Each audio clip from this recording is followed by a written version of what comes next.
Yo what's up everyone, क्या हाल है आप सब लोगों के। I hope all of you are doing fantastically well. Yes, हम लोग यहाँ पर टैक्सेशन रिवीजन सीरीज कर रहे हैं for CA intermediate May 26, September 26 and January 27 examinations. मैं हूं सीए निशांत कुमार और मैं आप लोगों को पूरे के पूरे टैक्सेशन का यहाँ पर रिवीजन करवा रहा हूं। तो जितने भी स्टूडेंट्स यहाँ पर नए हैं, आप लोगों को पहले मैं रिवीजन सीरीज के कुछ फीचर्स बता देता हूं। तो यहाँ पर हम लोग चैप्टर वाइज रिवीजन कर रहे हैं, एक एक चैप्टर का रिवीजन हम लोगों को कर रहे हैं। कल हम लोगों ने बेसिक कॉन्सेप्ट्स का रिवीजन किया था, जो इनकम टैक्स के अंदर बेसिक कॉन्सेप्ट्स होता है, कल हम लोगों ने उसका रिवीजन किया था। आज हम लोग chapter number 2 residence and scope of total income का रिवीजन करने जा रहे हैं। यहां पर आप लोगों को फ्री कलर्ड पीडीएफ नोट्स भी मिलने वाले हैं। यहां पर आप लोगों के कौन से एग्जाम्स के लिए रेलेवेंट है, तो मई 26, सितंबर 26 और जनवरी 27 के एग्जाम्स के लिए ये रेलेवेंट है। एंड यहां पर आपको इस वाली रिवीजन के बाद आप लोगों को सेल्फ स्टडी बुक से क्वेश्चंस की प्रैक्टिस करनी होगी और आप लोगों को स्कैनर से क्वेश्चंस की प्रैक्टिस करनी होगी।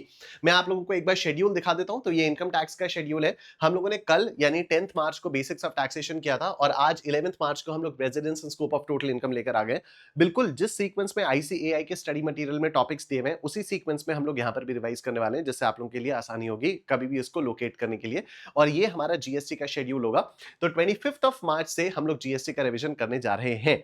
अब इसके नोट्स वगैरह आप लोगों को कहां से मिलेंगे, तो एक्चुअली नोट्स क्या, मैं आप लोगों को पहले बताता हूं आप लोग बुक्स कहां से ले सकते हो। क्योंकि यहां पर जो भी हम लोग यहां पर तो हम लोग रिवीजन करेंगे, लेकिन इसके क्वेश्चंस की प्रैक्टिस आप लोगों को खुद से करनी होगी और वो क्वेश्चंस की प्रैक्टिस आप लोग सेल्फ स्टडी बुक से करोगे। ठीक है, तो आपको करना क्या होगा, आपको सिंपली यहां पर मेरी वेबसाइट पर आना होगा kumarnishant.com पर और आपको यहां पर बुक्स पर क्लिक कर देना होगा। जब आप लोग बुक्स पर क्लिक करोगे तो आपके सामने जितनी भी यहां पर बुक्स हैं वो सारी की सारी अवेलेबल हो जाएंगी। आप लोगों को 3 बुक्स लेनी होगी, एक तो इनकम टैक्स की सेल्फ स्टडी बुक, एक जीएसटी की सेल्फ स्टडी बुक और उसके बाद टैक्सेशन की स्कैनर। ये 3 बुक्स अगर आप लोगों के पास होंगी तो उसके अलावा आपको कुछ और करने की जरूरत नहीं होगी। बाकी अगर आप लोग चाहते हो कि नहीं सर क्वेश्चंस भी आप ही प्रैक्टिस करवा दो, तो आप यहां पर कोर्सेज में आ सकते हो और यहां पर आप लोगों को व्यू ऑल पर जब आप लोग क्लिक करोगे, सीए कोर्सेज के अंदर व्यू ऑल पर क्लिक करोगे तो सीए से रिलेटेड जितने भी कोर्सेज हैं वो सारे के सारे आपको यहां पर दिख जाएंगे। और अभी मई 26, सितंबर 26 और जनवरी 27 के स्टूडेंट्स के लिए यहां पर टैक्स का फास्ट ट्रैक बैच चल रहा है। जितने भी स्टूडेंट्स ने सीए फाउंडेशन क्लियर किया है, आप लोगों के लिए टैक्स का रेगुलर बैच अवेलेबल है। और जितने भी स्टूडेंट्स ने अभी यहां पर मई 26 या सितंबर 26 या जनवरी 27 देना चाहते हो और आप लोगों को जल्दी जल्दी करना है, तो आप लोग ये फास्ट ट्रैक बैच ले सकते हो। फास्ट ट्रैक बैच जब आप लोग एनरोल करोगे तो फिर होगा क्या, वो भी मैं आप लोगों को बता देता हूं। तो once you log in to the website and enrol for the fast track batch, आप लोगों को फिर क्या करना होगा, आप लोगों को सिंपली वेबसाइट पर आकर लॉग इन करना होगा और यहां माई डैशबोर्ड पर जाना होगा। ठीक है, जब आप माई डैशबोर्ड पर जाओगे तो जितने भी कोर्सेज में आप लोगों ने पार्टिसिपेट किया होगा, जितने भी कोर्सेज आपने परचेज वगैरह किए होंगे, वो सारे के सारे यहां पर दिखने लग जाएंगे और यहां पर आपको टैक्सेशन का फास्ट ट्रैक बैच भी दिख जाएगा। और जब आप इस पर क्लिक करोगे तो आपके सामने पूरा का पूरा एलएमएस आ जाएगा। ठीक है, तो this is the beauty of the fast track batch. यहां पर पूरा का पूरा आपके सामने एलएमएस आ जाएगा, जहां पर अभी ये देखो कल हम लोगों का ये वाला टॉपिक सुबह सुबह होने वाला है, lecture number 33 input tax credit का, जिसमें हम लोग पूरे जीएसटी लायबिलिटी के क्वेश्चंस की प्रैक्टिस करने वाले हैं। तो वो आप लोग यहां पर देख सकते हो। एंड उसके बाद फिर आपको यहाँ पर अमेंडमेंट सेक्शंस भी दिख जाएंगे। उसके बाद फिर यहाँ पर जैसे एक कोई भी चैप्टर अगर हम लोग लेते हैं, सपोज बेसिक्स ऑफ टैक्सेशन हम लोगों ने लिया, तो यहाँ पर L1 बेसिक्स ऑफ टैक्सेशन का आप लोगों को यहाँ पर वीडियो मिल जाएगी। इसी के नीचे आप लोगों को इसका डिस्कशन फोरम भी मिल जाएगा, जिससे अगर आपके कोई भी डाउट्स वगैरह है तो आप लोग यहीं पर पूछ सकते हो। बाकी of course there is a dedicated WhatsApp group जहां पर आप लोग अपने डाउट्स को पूछ ही सकते हो। फिर आप लोगों को यहां पर मिलेंगे एमसीक्यूज। बहुत सारे स्टूडेंट्स के अभी रिसेंटली मैसेजेस आ रहे हैं कि सर एमसीक्यूज में ही नहीं समझ में आता कि एमसीक्यूज किस तरह से हम लोग करें। तो यहां पर आप लोगों को एमसीक्यूज मिलेंगे और प्रॉपर क्विज के फॉर्म में एमसीक्यूज मिलेंगे। आप लोग सिंपली स्टार्ट क्विज कर सकते हो, आपके सामने इंस्ट्रक्शंस आ जाएंगे, आप लोग यहां पर स्टार्ट पर क्लिक करोगे, आप लोगों के सामने ये वाली क्विज ओपन हो जाएगी। जितनी मर्जी बार चाहो आप लोग इस क्विज को दे सकते हो। जितने भी एमसीक्यूज यहां पर हैं, 2000 से ज्यादा एमसीक्यूज आप लोगों को यहां पर प्रोवाइडेड है और धीरे धीरे लगातार मैं एमसीक्यूज इसमें ऐड करता जा रहा हूं। तो इन सभी एमसीक्यूज की जब आप लोग प्रैक्टिस करोगे, आप लोगों के सब्जेक्ट की पकड़ आप लोगों की बहुत स्ट्रांग हो जाएगी। ठीक है, उसके बाद यहां पर आप लोगों को माइंड मैप भी मिलता ही है। तो माइंड मैप तो है ही, और यहां पर हम लोग वर्कबुक को भी यूज करते हैं। तो वर्कबुक क्या होता है, जो भी प्रैक्टिकल क्वेश्चंस होते हैं उनको पूरा का पूरा लिख लिख कर सॉल्व कर पाना कम समय में पॉसिबल नहीं हो पाता है। तो I have given you workbooks. Workbooks में क्या होता है कि हम लोग पर्टिकुलर्स वाला सारा का सारा कॉलम में आपको प्रिंट आउट करके देता हूं, और जो अमाउंट वाला कॉलम होता है वो ब्लैंक होता है, जिसको आप लोग मेरे साथ साथ फिल कर सकते हो। ठीक है, तो कल बहुत मजा आने वाला है, क्योंकि कल हम लोग इनपुट टैक्स क्रेडिट के जीएसटी लायबिलिटी वाले जो 10 नंबर के कंपलसरी क्वेश्चंस आते हैं, उसकी हम लोग पूरी की पूरी प्रैक्टिस करने वाले हैं। राइट, बाय द वे ये फास्ट ट्रैक बैच पर अभी 15% ऑफ का ऑफर भी चल रहा है, जो कि कल तक ही अवेलेबल है, 12 मार्च तक अवेलेबल है, today is 11th of March. तो 12 मार्च तक ये फास्ट ट्रैक बैच पर 15% ऑफ वाला ऑफर भी चल रहा है, तो इसको आप लोग ले सकते हो। आपको कोई कोड वगैरह यूज करने की कोई जरूरत नहीं है, आप लोग सिंपली जब परचेज करोगे तो आपका यहां पर हो जाएगा। ठीक है, तो ये सारी चीजें मुझे आप लोगों के साथ शेयर करनी थी। अब बस हम लोग यहां पर आ जाते हैं। अच्छा, इसके नोट्स, ये रिवीजन सीरीज वाले नोट्स आपको कहां से मिलेंगे? तो यही वाला जो कोर्सेज वाला सेक्शन है ना, यहां पर आप लोगों को टैक्सेशन रिवीजन वाला कोर्स मिल जाएगा। इस पर जब आप लोग आओगे तो यहां पर आप लोग देखोगे कि यहां पर भी आप लोगों को अमेंडमेंट्स भी मिल जाएंगे, और जो कल हम लोगों ने टॉपिक किया था बेसिक कॉन्सेप्ट्स वाला, तो बेसिक कॉन्सेप्ट से रिलेटेड आपको रिवीजन वीडियो मिल जाएगी। और आपको उसके फास्ट ट्रैक वाले लेक्चर भी मैंने यहां पर अपलोड कर दिया, क्योंकि ये फास्ट ट्रैक के 10 लेक्चर जो है वो डेमो के तौर पर अवेलेबल है। इस वीडियो के डिस्क्रिप्शन में भी फास्ट ट्रैक के 10 लेक्चर्स, मतलब पूरी प्लेलिस्ट ही मैं आप लोगों के साथ शेयर कर दूंगा फास्ट ट्रैक के डेमो लेक्चर्स की, जिससे आप लोग देखकर इन्फॉर्म डिसीजन ले सको।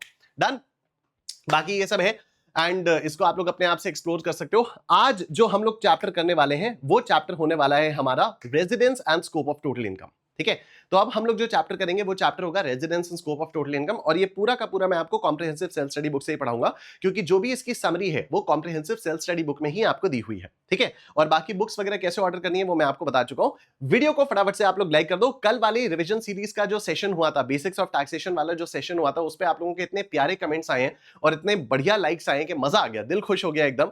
And today I am even more motivated and even more energetic to make you properly understand residence and scope of total income. इस वाले को हम लोग आज यहां पर करने वाले हैं, बहुत मजा आएगा। तो आओ शुरू करते हैं अपना मुद्दा, residence and scope of total income का। ठीक है, तो आप लोगों के पास ये वाली बुक होगी, self study book, comprehensive self study book, तो उसी से हम लोग यहां पर पूरा का पूरा पढ़ने जा रहे हैं, क्योंकि इसकी जो भी समरी है वो बुक के अंदर ही दी हुई है। वहीं से मैं आपको क्वेश्चंस भी दिखा दूंगा, स्कैनर के भी क्वेश्चंस दिखा दूंगा, और बाकी आप लोग अपने आप से प्रैक्टिस इसकी कर सकते हो। डन, चलिए sir, residence and scope of total income.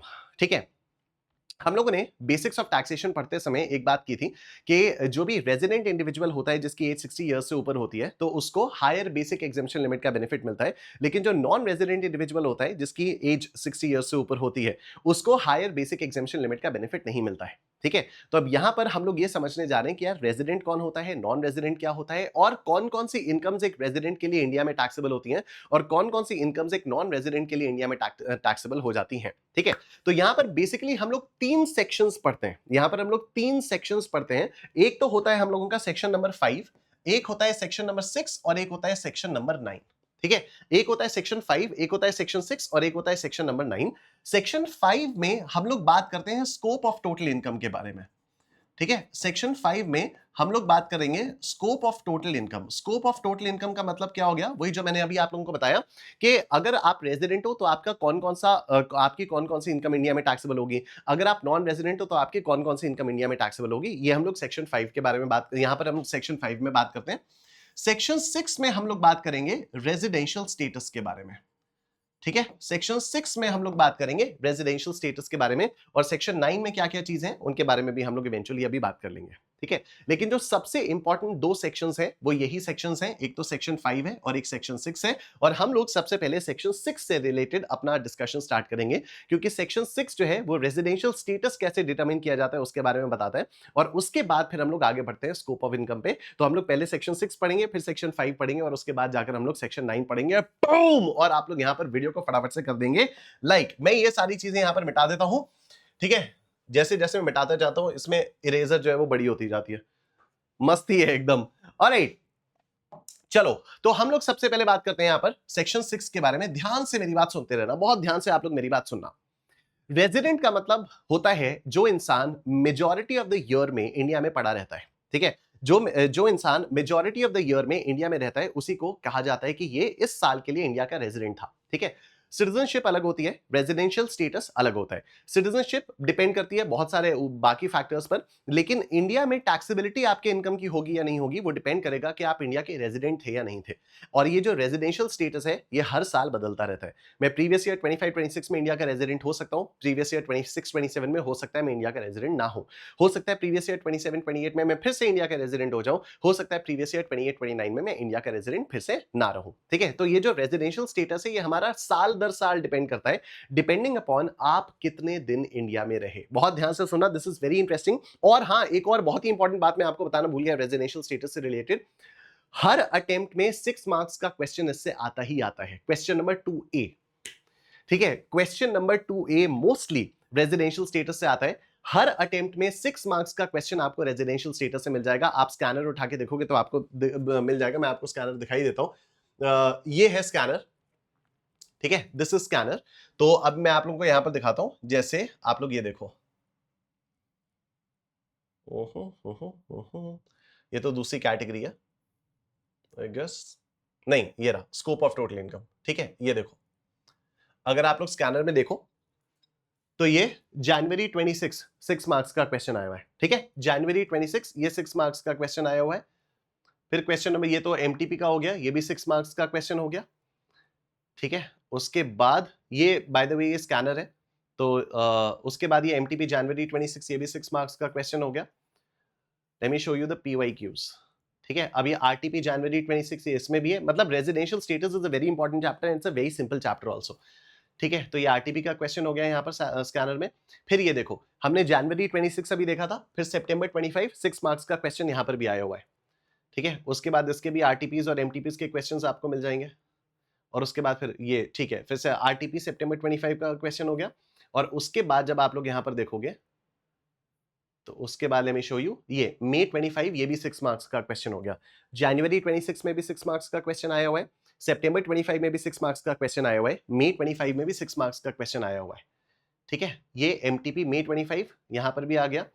उसके बाद हम लोग यहां पर देखेंगे, जैसे ये तो वही वाला क्वेश्चन चल रहा है। एमटीपी मई 25 सीरीज 1 ये भी हो गया। आरटीपी मई 25 होगा, अगर उससे रिलेटेड क्वेश्चन होगा तो। नहीं है, कोई बात नहीं। तो यहाँ पर अभी आपके पास ये सारे क्वेश्चंस इस तरह से आ रहे हैं और आप लोग यहाँ पर एमटीपी जनवरी 25 का भी क्वेश्चन यहाँ पर देख सकते हो। ठीक है, तो हर अटेम्प्ट में इससे रिलेटेड आपको 6 मार्क्स के क्वेश्चंस मिलते हैं। In every attempt you will find a 6 mark question from here.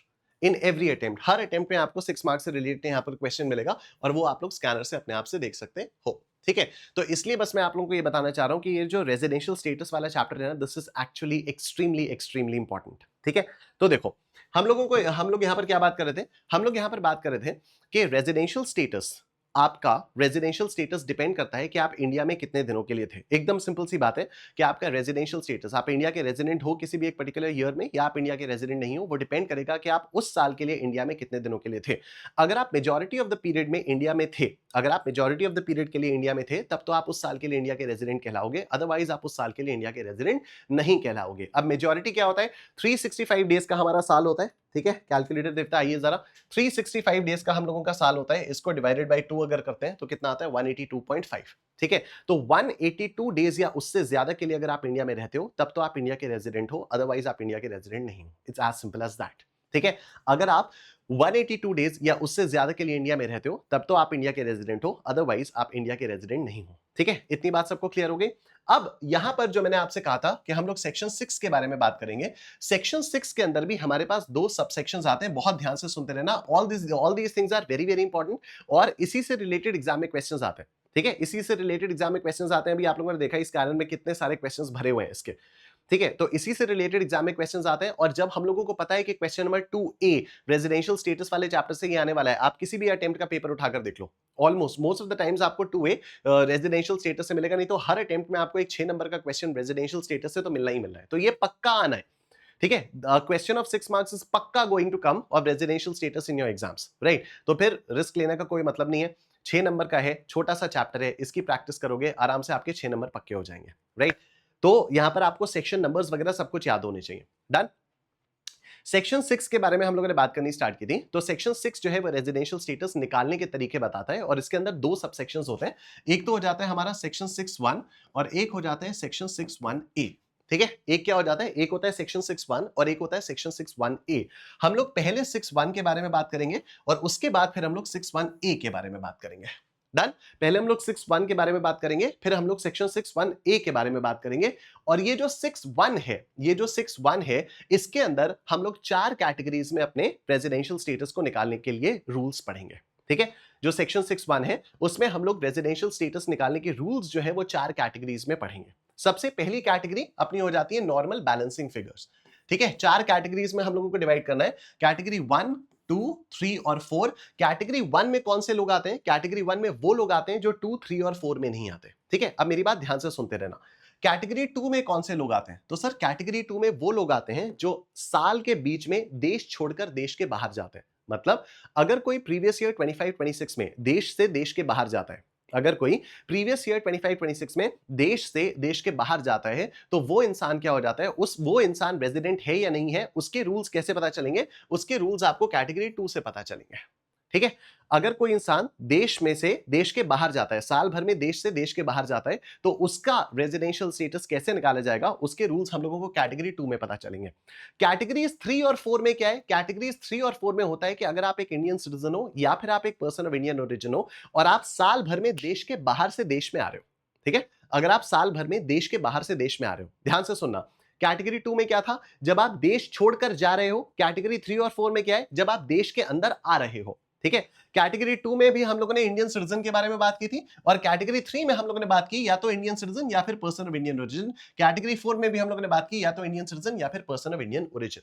तो सर अगर कैटेगरीज 3 और 4 दोनों में यही बात हो रही है कि आप देश के बाहर से देश में आ रहे हो, तो अगर सेम टाइप का ट्रांजैक्शन है तो दो अलग अलग कैटेगरीज बनाने की क्या जरूरत थी? अगर सेम टाइप का ट्रांजैक्शन है तो इसके लिए दो अलग अलग टाइप की कैटेगरीज बनाने की क्या जरूरत थी? तो उसका एक सिंपल सा डिस्टिंक्शन है। कैटेगरी 3 में हम उन लोगों के बारे में बात करते हैं जो साल भर में देश के बाहर से देश में आते हैं और उनकी इंडियन सोर्सेज से इनकम, उनकी इनकम इंडियन सोर्सेज से 15 लाख रुपए या उससे कम होती है। और कैटेगरी 4 में हम उन लोगों के बारे में बात करते हैं जिनकी इंडियन सोर्सेज से इनकम 15 लाख रुपए से ज्यादा होती है। ठीक है? जिनकी इंडियन सोर्सेज से इनकम 15 लाख रुपए से ज्यादा होती है। डन? चलो एक बार मैं फटाफट से चारों कैटेगरीज आपको बता दे रहा हूं, उसके बाद हम लोग रूल्स में आएंगे। पहले कैटेगरी समझनी जरूरी है। कैटेगरी सबसे पहले तो हम लोगों ने सेक्शन 6 के बारे में बात की। अब सेक्शन 6 के अंदर दो सब सेक्शंस आते हैं, सेक्शन 6(1) और सेक्शन 6(1)(a). राइट? सेक्शन 6(1) को हम लोग पहले देख रहे हैं, सेक्शन 6(1)(a) के बारे में हम लोग बाद में बात करेंगे। अब सेक्शन 6(1) में भी चार कैटेगरीज हैं, कैटेगरी 1, 2, 3, 4। कैटेगरी 1 जो है वो बैलेंसिंग फिगर में आ जाती है। कैटेगरी 2 में हम उन लोगों के बारे में बात करते हैं जो देश छोड़कर देश के बाहर जाते हैं इन द प्रीवियस ईयर 25-26। और कैटेगरी 3 और 4 में हम उन लोगों के बारे में बात करते हैं जो देश के बाहर से देश में आते हैं during the previous year 25-26। Category 2 में हम लोग सिर्फ और सिर्फ इंडियन सिटीजंस के बारे में बात करते हैं और कैटेगरीज 3 और 4 में हम लोग इंडियन सिटीजंस और पर्सन ऑफ इंडियन ओरिजिन के बारे में भी बात करते हैं। Sir person of Indian origin का क्या मतलब होता है? एक ऐसा इंसान जिसके या तो पेरेंट्स या तो ग्रैंड पेरेंट्स अनडिवाइडेड इंडिया में बॉर्न हुए हो, उसको हम लोग बोलते हैं कि that is a person of Indian origin. ठीक है? मैं सीए निशांत कुमार, मेरे पापा 1961 में बॉर्न हुए, मेरे दादाजी 1935 में बॉर्न हुए थे। तो 1935 was undivided India, right? 1935 was undivided India. तो I am a person of Indian origin. मेरी एक कजन है वो यूएस में बॉर्न हुई है, मेरी एक कजन है वो यूएस में बॉर्न हुई है, she is a citizen of the United states of America. ठीक है? मेरी एक कजन है, मैं सच बता रहा हूं, मेरी एक कजन है वो यूएस में बॉर्न हुई है, but she is also a person of Indian origin. She is not a citizen of India, She is not a citizen of India, but she is a person of Indian origin. Why? क्योंकि वो मेरे चाचा की बेटी है, उसके पापा 1963 में बॉर्न हुए और उसके दादाजी, मेरी जो कजन है उसके दादाजी, जो कि मेरे भी दादाजी हैं, वो 1935 में बॉर्न हुए। तो उसके ग्रैंड पेरेंट्स क्योंकि अनडिवाइडेड इंडिया में बॉर्न हुए, इसलिए वो भी क्या हो गई? वो भी एक पर्सन ऑफ इंडियन ओरिजिन हो गई है। डन? ऑलराइट। तो कैटेगरी 2 में हम लोगों ने सिर्फ और सिर्फ इंडियन सिटीजंस के बारे में बात की। कैटेगरी 3 और 4 में हम लोगों ने इंडियन सिटीजंस और पर्सन ऑफ इंडियन ओरिजिन इन दोनों लोगों के बारे में बात की। कैटेगरी 2 में देश के बाहर जाते हो, कैटेगरी 3 और 4 में देश के बाहर से देश के अंदर आते हो। ठीक है? आई होप यहां तक की बात सबको क्लियर है। कैटेगरीज कौन कौन सी हैं ये सबको क्लियर हो चुका है। अब हम बात करेंगे कि इसमें रेजिडेंशियल स्टेटस निकालने के रूल्स क्या है। ठीक है? तो देखो सबसे पहले हम लोग बैलेंसिंग फिगर वाली कैटेगरी के बारे में बात करते हैं।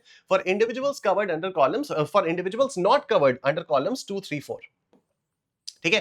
For individuals not covered under columns 2, 3 and 4, ये आ जाती है हमारी बैलेंसिंग फिगर। और यहां पर जो सबसे पहली चीज है वो वही मैंने आपको बताया कि अगर आप साल भर के डेज देखो, 365 डेज होते हैं, उसको डिवाइडेड बाय 2 करो तो 182.5 आता है। तो सरकार कहती है कि अगर आप 182 डेज या उससे ऊपर के लिए इंडिया में थे इन द प्रीवियस ईयर 25-26, तो आप प्रीवियस ईयर 25-26 में इंडिया के रेजिडेंट माने जाओगे। ठीक है? तो यहां पर जो सबसे पहली कंडीशन है वो ये है कि it must be in India. जो सबसे पहली कंडीशन है वो है it must be in India for at least 182 days during the relevant previous year. अगर आप रेलेवेंट प्रीवियस ईयर में 182 डेज या उससे ऊपर के लिए इंडिया में थे तो आप कहलाओगे इंडिया के रेजिडेंट। लेकिन व्हाट इफ आप 182 डेज या उससे ज्यादा के लिए इंडिया में नहीं थे? ठीक है, व्हाट इफ आप 182 डेज या उससे ज्यादा के लिए इंडिया में नहीं थे, तो सरकार कहती है कि कोई बात नहीं, अगर आप 182 डेज या उससे ज्यादा के लिए इंडिया में नहीं थे तो आप ये दो कंडीशंस फुलफिल कर लो। अगर आपने ये दोनों की दोनों कंडीशंस फुलफिल कर ली तो तब तो आप प्रीवियस ईयर 25-26 में इंडिया के रेजिडेंट कहलाओगे, अदरवाइज नहीं। कौन कौन सी दो कंडीशंस हैं? सबसे पहली कंडीशन है कि आप चलो 182 डेज के लिए नहीं थे, ठीक है, आप 182 डेज के लिए नहीं थे, ठीक है, आप 182 डेज के लिए नहीं थे, अरे तू आजा भाई, आप 182 डेज के लिए नहीं थे, आप 60 डेज के लिए रह लो, ठीक है, आप 182 डेज के लिए नहीं थे, आप 60 डेज के लिए रह लो। तो हम लोगों ने बोला कि must be in India for at least 60 days and and and पिछले 4 सालों में 365 डेज या उससे ऊपर के लिए आप इंडिया में रह लो।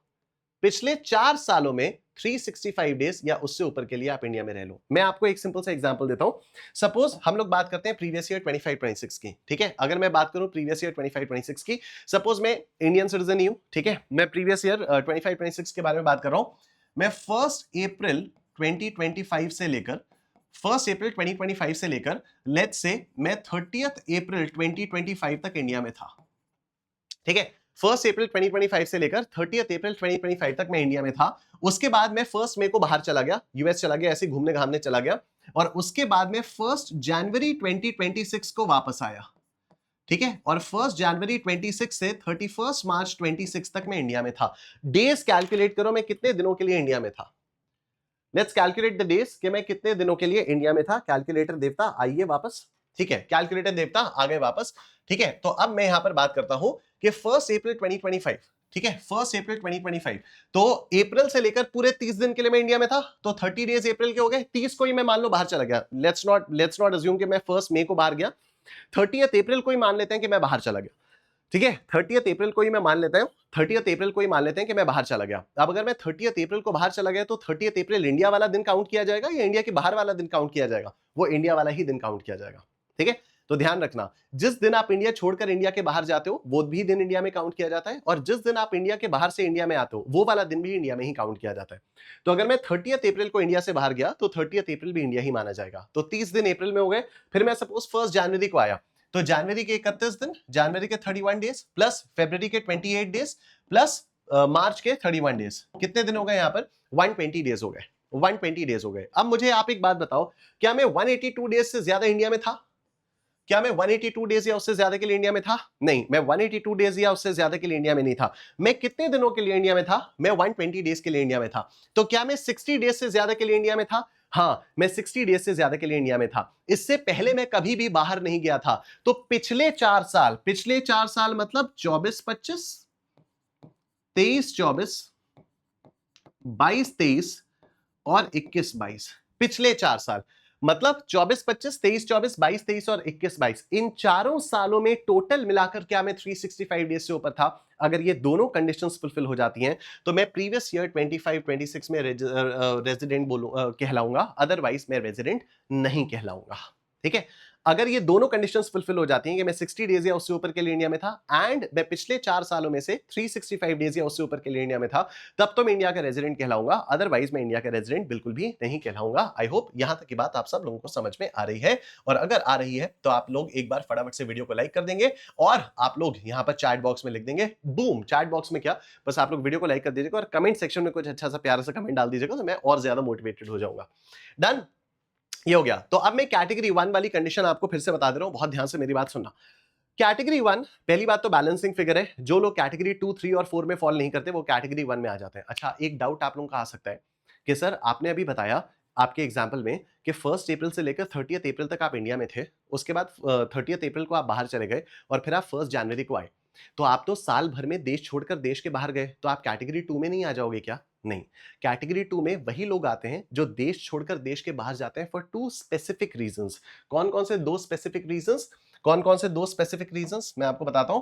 एक तो for the purpose of employment, या दूसरा as a member of the crew of an Indian ship.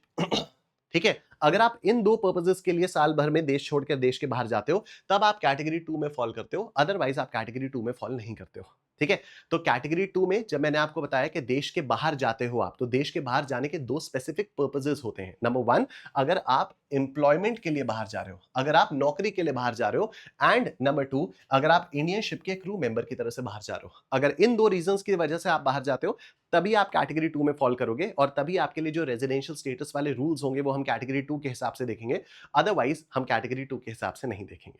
मैंने आपको ये तो बताया नहीं कि मैं नौकरी के लिए गया था या मैं इंडियन क्रू शिप के क्रू मेंबर की तरह गया था, मैं तो घूमने चला गया था।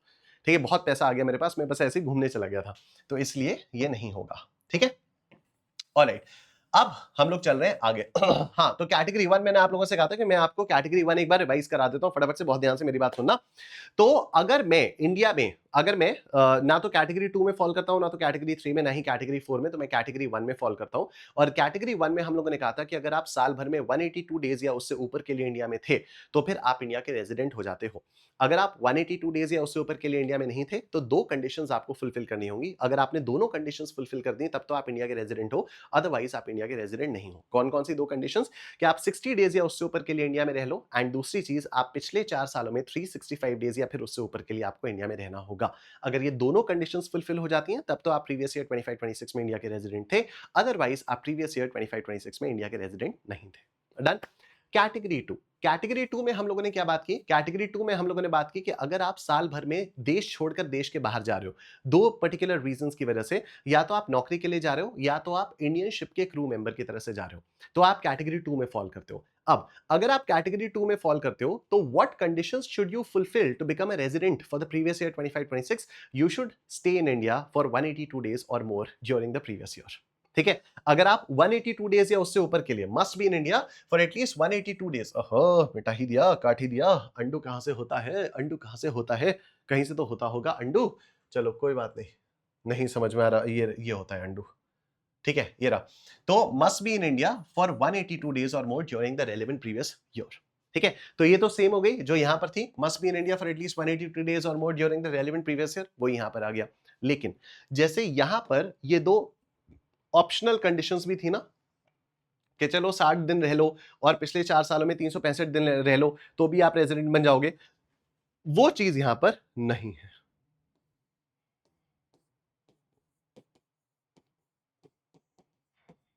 ठीक है, ये दोनों चीजें यहां पर नहीं है, ये दोनों चीजें यहां पर नहीं है। तो यहां पर क्या है? अगर आप कैटेगरी 2 में फॉल करते हो, अगर आप कैटेगरी 2 में फॉल करते हो, मतलब in case of an Indian citizen, सबसे पहली बात, you must be an Indian citizen who leaves India during the previous year, who leaves India during the previous year for two purposes, for two purposes। कौन कौन से दो purposes हैं? ठीक है, कौन कौन से हमारे पास दो पर्पसेस हैं? हमारे पास दो पर्पसेस हैं, या तो एम्प्लॉयमेंट के लिए, या फिर इंडियन शिप के क्रू मेंबर की तरह से, या तो एम्प्लॉयमेंट के लिए, या तो इंडियन शिप के क्रू मेंबर की तरफ से। अगर आप इन दो पर्पसेस के लिए इंडिया छोड़कर इंडिया के बाहर जाते हो ड्यूरिंग द प्रीवियस ईयर 25-26, तो फिर आप क्या हो जाते हो? तो आप हो जाते हो कैटेगरी 2 में फॉल करते हो। और कैटेगरी 2 में आपको रेजिडेंट होने के लिए क्या करना होता है? You must stay in India for 182 days or more during the relevant previous year. अगर आप ये कर पाए तब तो आप रेजिडेंट हो, अदरवाइज आप सिंपली नॉन रेजिडेंट हो जाते हो, अदरवाइज आप सिंपली नॉन रेजिडेंट हो जाते हो। तो category 1 is over, category 2 is over, category 3 पर हम लोग आ जाते हैं। अच्छा, एक चीज का ध्यान रखना, जब आप कैटेगरी 2 में आते हो, बहुत ध्यान से मेरी बात सुनना, this is again very very important. अभी थोड़ी देर पहले मैंने आपको क्या बताया कि सपोज मैं 1 अप्रैल से लेकर 30 अप्रैल तक इंडिया में हूं। 30 अप्रैल को मेरी फ्लाइट है फ्रॉम इंडिया टू यूएस। ठीक है, 30 अप्रैल को मेरी फ्लाइट है फ्रॉम इंडिया टू यूएस, तो 30 अप्रैल को भी इंडिया में ही काउंट किया जाएगा। 30 अप्रैल को भी इंडिया में ही काउंट किया जाएगा। इसका सिर्फ एक एक्सेप्शन है, और वो एक्सेप्शन आ जाता है यहां पर कैटेगरी 2 में। ठीक है, कैटेगरी 2 में हम लोगों ने बात की कि अगर आप इंडियन शिप के क्रू मेंबर की तरह से बाहर जाते हो, ठीक है, ध्यान से सुनना, तो जब भी आप इंडियन शिप के क्रू मेंबर की तरह से इंडिया के बाहर जाते हो, तो आपको एक मिलता है कंटिग्यूअस डिस्चार्ज सर्टिफिकेट। क्या मिलता है? Contiguous discharge certificate. इस कंटिग्यूअस डिस्चार्ज सर्टिफिकेट पर date of commencement of journey and date of termination of journey, ये दोनों चीजें मेंशन होती हैं। मतलब जिस दिन आपने डेट स्टार्ट की, जिस दिन आपने अपनी जर्नी स्टार्ट की, वो वाली डेट भी मेंशन होगी, और जिस दिन आपने जर्नी एंड की, वो वाली डेट भी मेंशन होगी। तो सिर्फ इस वाले केस में, जब आप इंडियन शिप के क्रू मेंबर की तरह से बाहर जाते हो, सिर्फ और सिर्फ इस वाले केस में, जिस दिन आप इंडिया के बाहर गए वो दिन भी इंडिया के बाहर माना जाएगा, और जिस दिन आप इंडिया के बाहर मतलब इंडिया में पहुंचे वो दिन भी इंडिया के बाहर माना जाएगा। मैं अगेन एक एग्जांपल देता हूं, तो उस एग्जांपल से आपको और क्लैरिटी के साथ चीजें समझ में आएंगी। देखो, let me give you an example. अभी मैंने आपको थोड़ी देर पहले क्या एग्जांपल दिया था, उसी एग्जांपल को कंटिन्यू करते हैं। ठीक है, उसी एग्जांपल को कंटिन्यू करते हैं। मैंने आपको बताया कि 1 अप्रैल 25 से लेकर 30 अप्रैल 25 में इंडिया में था, ठीक है, और उसके बाद 1 जनवरी 26 से लेकर 31 मार्च 26 में इंडिया में था। मैंने अभी आप लोगों को ये बताया, ठीक है, और इसमें मैंने क्या बोला कि 30 अप्रैल को मेरी फ्लाइट थी from India to US and 1 जनवरी को मेरी फ्लाइट थी from US back to India. तो इन दोनों दिनों को भी हम लोगों ने इंडिया में ही काउंट किया था, ठीक है। अप्रैल में हमने पूरे 30 डेज काउंट किए थे, जनवरी के हम लोगों ने पूरे 31 डेज काउंट किए थे, मतलब 30 डेज जो 30 अप्रैल है वो हम लोगों ने इंडिया में ही काउंट किया था, और ये जो 1 जनवरी है ये भी हम लोगों ने इंडिया में ही काउंट किया था, ठीक है। ये दोनों के दोनों डेज हम लोगों ने इंडिया में ही काउंट किए थे, और इंडिया में काउंट करने के बाद हमारे टोटल डेज साल भर में कितने निकल कर आए थे, 120 डेज निकल के आए थे, ठीक है, 120 डेज निकलकर हम लोगों के आए थे। लेकिन अगर मान लो मैं इंडियन शिप के क्रू मेंबर की तरह से बाहर गया होता, अगर मान लो मैं इंडियन शिप के क्रू मेंबर की तरह से बाहर गया होता, तो हम लोग 30 अप्रैल को, क्योंकि मेरी जर्नी 30 अप्रैल को स्टार्ट हुई होती और 1 जनवरी को मेरी जर्नी एंड हुई होती, तो हम लोग ना तो 30 अप्रैल को इंडिया में मानते, तो अप्रैल में हम लोग मानते कि हम 29 डेज इंडिया में, नॉट 30 डेज, क्योंकि 30 April would not have been counted in India. And यहां पर जनवरी में भी हम लोग 1 जनवरी इंडिया में नहीं मानते, हम लोग 1 जनवरी इंडिया में नहीं मानते, तो जनवरी में हम लोग 30 डेज मानते, फरवरी के 28 डेज और मार्च के 31 डेज। तो ये कितना आ जाता, 29 प्लस इतना इतना इतना, ये हम लोगों का आ जाता 118 डेज। ये हमारा कितना आ जाता, ये हमारा आ जाता 118 डेज, ठीक है, ये हमारा आ जाता 118 डेज। देखो दोनों ही केस में कंडीशन नंबर 1 फुलफिल नहीं हो पा रही है, दोनों ही केस में कंडीशन नंबर 1 फुलफिल नहीं हो पा रही है, बट एग्जाम में आप लोगों को सिर्फ ये नहीं लिखना होता कि रेजिडेंट है या नॉन रेजिडेंट है, एग्जाम में आप लोगों को प्रॉपर रीजनिंग के साथ नंबर ऑफ डेज कैलकुलेट करके लिखने होते हैं, ठीक है। तो अगर आप इंडियन शिप के क्रू मेंबर की तरह से बाहर जा रहे हो, अगर आप इंडियन शिप के क्रू मेंबर की तरह से बाहर जा रहे हो, तो जिस दिन आपने अपनी जर्नी स्टार्ट की वो वाला दिन भी इंडिया में काउंट नहीं होगा, और जिस दिन आपकी जर्नी एंड हुई वो वाला दिन भी इंडिया में काउंट नहीं होगा। आई होप पहली 2 कैटेगरीज एकदम क्लियर है। अब हम आते हैं तीसरी कैटेगरी पर। तीसरी कैटेगरी क्या है, तीसरी और चौथी कैटेगरी, दोनों कैटेगरीज कौन कौन सी हैं? देखो तीसरी और चौथी दोनों कैटेगरीज कौन कौन सी हैं, मैं आपको फटाफट से दिखाता हूं। Look at this. तीसरी कैटेगरी क्या है, इंडियन सिटीजन या फिर पर्सन ऑफ इंडियन ओरिजिन, ठीक है। चौथी कैटेगरी में भी इंडियन सिटीजन या फिर पर्सन ऑफ इंडियन ओरिजिन, ठीक है। हु बीइंग आउटसाइड इंडिया, मतलब जो देश के बाहर थे, हु बीइंग आउटसाइड इंडिया मतलब जो देश के बाहर थे, comes to visit India during the relevant previous year. Comes to visit India during the relevant previous year. I hope यहां तक की बात आपको समझ में आ रही है।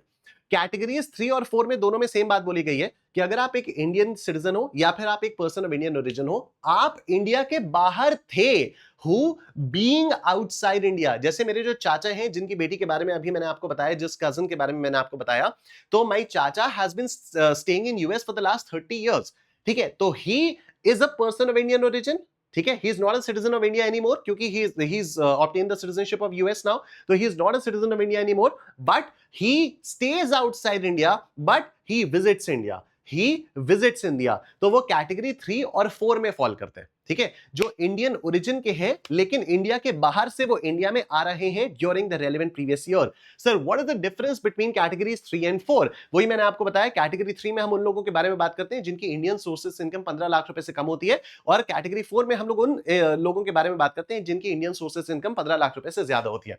And his total income other than income from foreign source does not exceed 15 lakh rupees. इनकी total income other than income from foreign source, मतलब फॉरेन सोर्सेस को छोड़कर जो भी इनकी इंडियन इनकम है, मतलब इंडियन इनकम, फॉरेन सोर्सेस को छोड़कर इनकी जो भी इनकम होगी वो कौन सी इनकम होगी, इंडियन सोर्सेस वाली इनकम। तो जो इनकी इंडियन सोर्सेस वाली इनकम है वो 15 लाख रुपए से क्रॉस नहीं कर रही है, और यहां पर क्या हो गया, his total income other than income from foreign sources exceeds 15 lakh rupees, ठीक है। तो कैटेगरीज 3 और 4 में क्या फर्क है वो आपको समझ में आ गया, ठीक है। कैटेगरीज 3 और 4 में क्या फर्क है वो आपको समझ में आ गया। इसी बात पर आप लोग वीडियो को कर दीजिए लाइक, ठीक है। कैटेगरीज 3 और 4 में क्या फर्क है, अगर वो आप लोगों को समझ में आ गया तो इसी बात पर आप लोग इसको कर दो लाइक, वीडियो को आप लोग लाइक कर दो, ठीक है। अब देखो कैटेगरी 3 के बारे में हम लोग पहले बात करें। कैटेगरी 3 के बारे में हम लोग बात करते हैं, ऐसे लोग जो इंडियन सिटीजन हैं या फिर पर्सन्स ऑफ इंडियन ओरिजिन है, देश के बाहर से देश में आ रहे हैं, इंडियन इनकम 15 लाख रुपए से ज्यादा नहीं है, वो लोग इंडिया के रेजिडेंट तभी होंगे if they are staying for 182 days or more during the relevant previous year. Sir ये तो कैटेगरी 1 में भी वही बात थी, कैटेगरी 2 में भी वही बात आ रही है, कैटेगरी 3 में भी वही बात आ रही है, यस। तो 182 डेज या मोर अगर आप इंडिया में रहे हो तो आप रेजिडेंट हो गए। सर व्हाट इफ 182 डेज या उससे ऊपर इंडिया में नहीं था, तो क्या वो जो यहां पर दो एक्स्ट्रा कंडीशंस यहां पर फुलफिल करने से रेजिडेंट बन जा रहा था, क्या वो दो कंडीशंस यहां पर भी आ जाएंगी? तो द आंसर इज नो। ठीक है, the answer is absolutely not. तो यहां पर भी कोई और दो कंडीशंस नहीं आएंगी। या तो आप 182 डेज या उससे ऊपर के लिए इंडिया में रहिए, या तो आप 182 डेज या उससे ऊपर के लिए इंडिया में रहिए, अदरवाइज आप नॉन रेजिडेंट हो जाएंगे। कैटेगरी 3 भी क्लियर हो गई, कैटेगरीज 1 2 3 क्लियर हो चुकी है। ठीक है, कैटेगरीज 1 2 3 क्लियर हो चुकी हैं। आइए कैटेगरी 4 पे हम लोग आते हैं। What is category 4? कैटेगरी 4 ने बोला ऐसा इंडियन सिटीजन या फिर पर्सन ऑफ इंडियन ओरिजिन जो देश के बाहर से देश में आ रहे हैं, जिसकी इंडियन सोर्सेस इनकम 15 लाख रुपए से ज्यादा हो जाती है। तो पहली चीज तो वही है कि must be in India for 182 days or more during the relevant previous year. ठीक है, must be in India for 182 days or more during the relevant previous year. लेकिन अगर मान लो ये वाली कंडीशन फुलफिल नहीं हो पाई, तो जैसे यहां पर जिस तरह से यहां पर ये दो चीजें थी, जिस तरह से यहां पर ये दो चीजें थी कि भाई चलो 60 दिन के लिए रह लो एंड पिछले 4 सालों में 365 दिन के लिए रह लो, तो क्या ऐसा कुछ यहां पर है? हाँ, ऐसा कुछ यहां पर है, बस हल्के से मॉडिफिकेशन के साथ। यहां पर 60 था और ये यहां पर आकर 120 हो गया है। ठीक है, दैट्स इट। ठीक है, दैट्स इट। ये यहां पर था कि 60 डेज या उससे ऊपर के लिए आप रेलेवेंट प्रीवियस ईयर में रह लो, यहां पर है 120 डेज या उससे ऊपर के लिए आप रेलेवेंट प्रीवियस ईयर में रह लो, एंड साथ ही साथ पिछले 4 सालों में आप 365 डेज या उससे ऊपर के लिए इंडिया में रह लो, तो आप क्या बन जाओगे? आप इंडिया के रेजिडेंट बन जाओगे, अदरवाइज आप इंडिया के नॉन रेजिडेंट बन जाओगे। सेक्शन 6(1) की ये 4 कैटेगरीज आप लोगों को अभी क्लियरली समझ में आ चुकी है। ठीक है, अभी आप लोग फटाफट से वीडियो को लाइक करेंगे, मैं पानी पीऊंगा।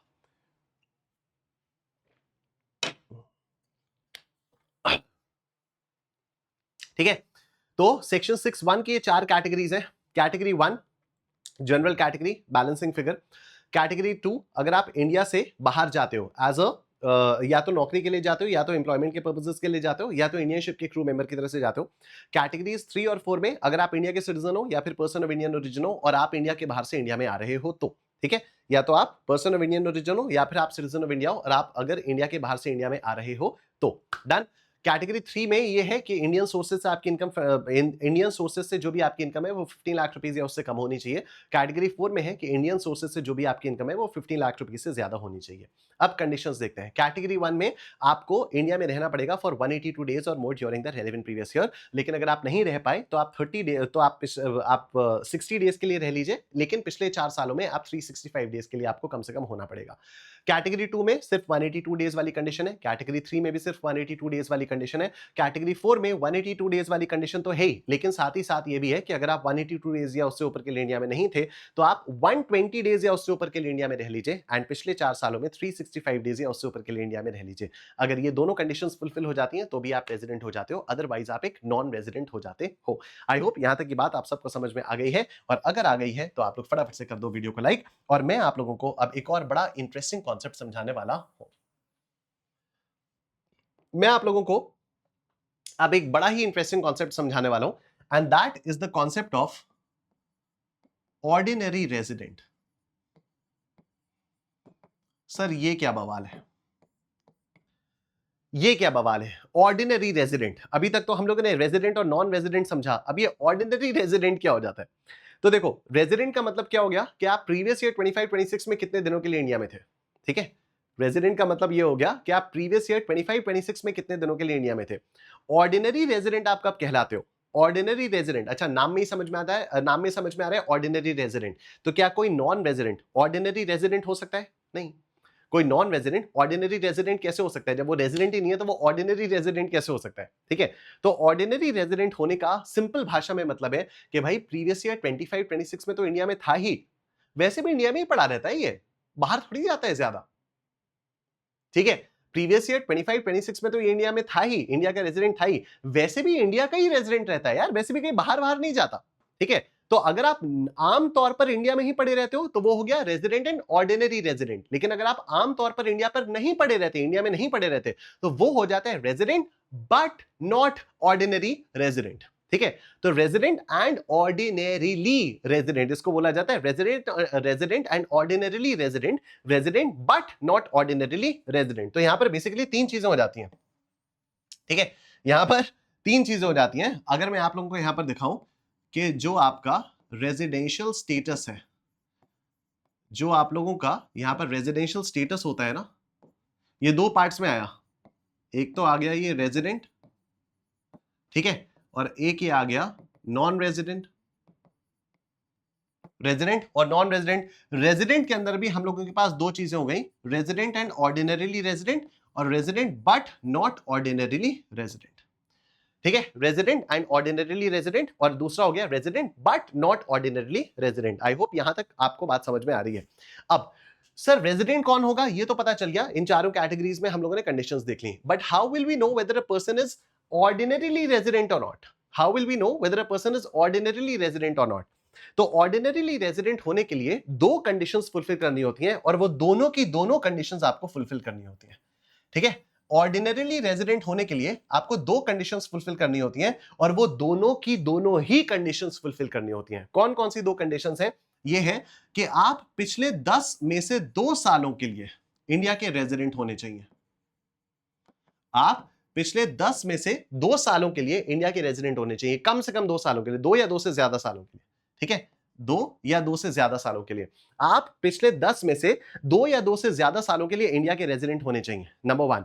नंबर 2, पिछले 7 सालों में 730 डेज या उससे ज्यादा 730 डेज या उससे ज्यादा आप इंडिया में होने चाहिए, ठीक है। पिछले 7 सालों में मतलब प्रीवियस ईयर 25-26 से पहले के 7 साल, ठीक है, प्रीवियस ईयर 25-26 से पहले के 7 साल आप कितने दिन के लिए इंडिया में होने चाहिए? आप 730 डेज या उससे ऊपर के लिए इंडिया में होने चाहिए।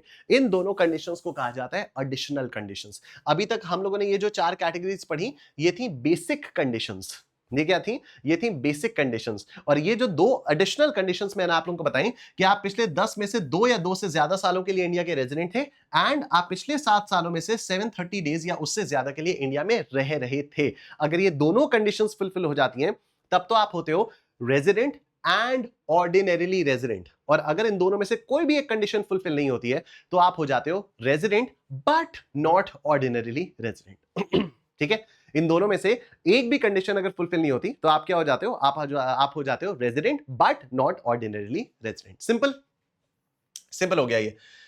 तो देखो क्या हो गया यहां पर, a person is said to be a person of Indian origin if he or either of his parents or either of his grandparents were born in undivided India, ठीक है।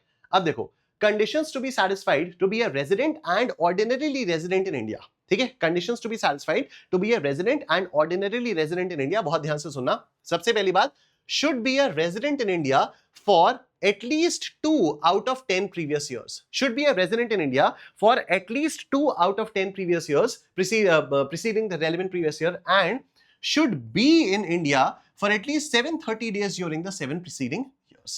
ठीक है, तो आपको इंडिया में रहना पड़ेगा फॉर एटलीस्ट 730 डेज। अगर ये दोनों कंडीशंस फुलफिल हो जाती हैं तो आप रेजिडेंट एंड ऑर्डिनरीली रेजिडेंट हो जाते हो, अदरवाइज आप resident but not ordinarily resident हो जाते हो। लेकिन अब give me a shh in the chat box everyone, give me a shh in the comment section, give me a shh in the comment section everyone, because अब जो मैं आपको बताने जा रहा हूं this is extremely important, ठीक है। अब जो मैं आपको बताने जा रहा हूं this is कुछ ज्यादा ही extremely important, तो give me a shh in the chat box। और अब मतलब chat box नहीं, comment section में give me a shh। और अब मैं आप लोगों को एक बड़ी मजेदार चीज बताने जा रहा हूं, बहुत ध्यान से मेरी बात सुनना।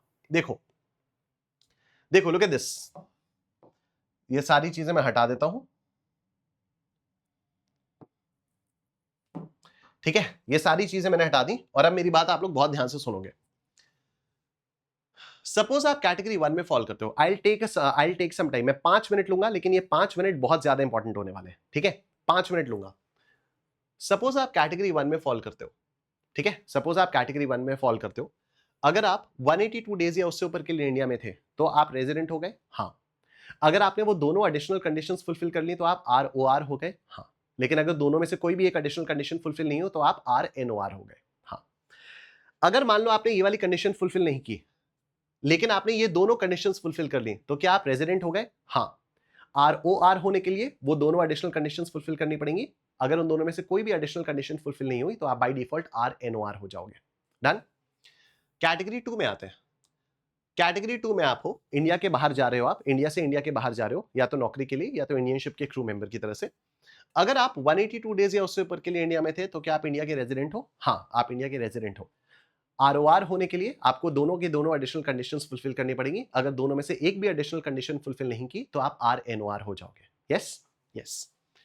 कैटेगरी 3 में आते हो आप। सपोज आप कैटेगरी 3 में आते हो, इंडियन सिटीजन या फिर पर्सन ऑफ इंडियन ओरिजिन, देश के बाहर से देश में आ रहे हैं, इंडियन सोर्सेज से इनकम 15 लाख रुपए से कम है।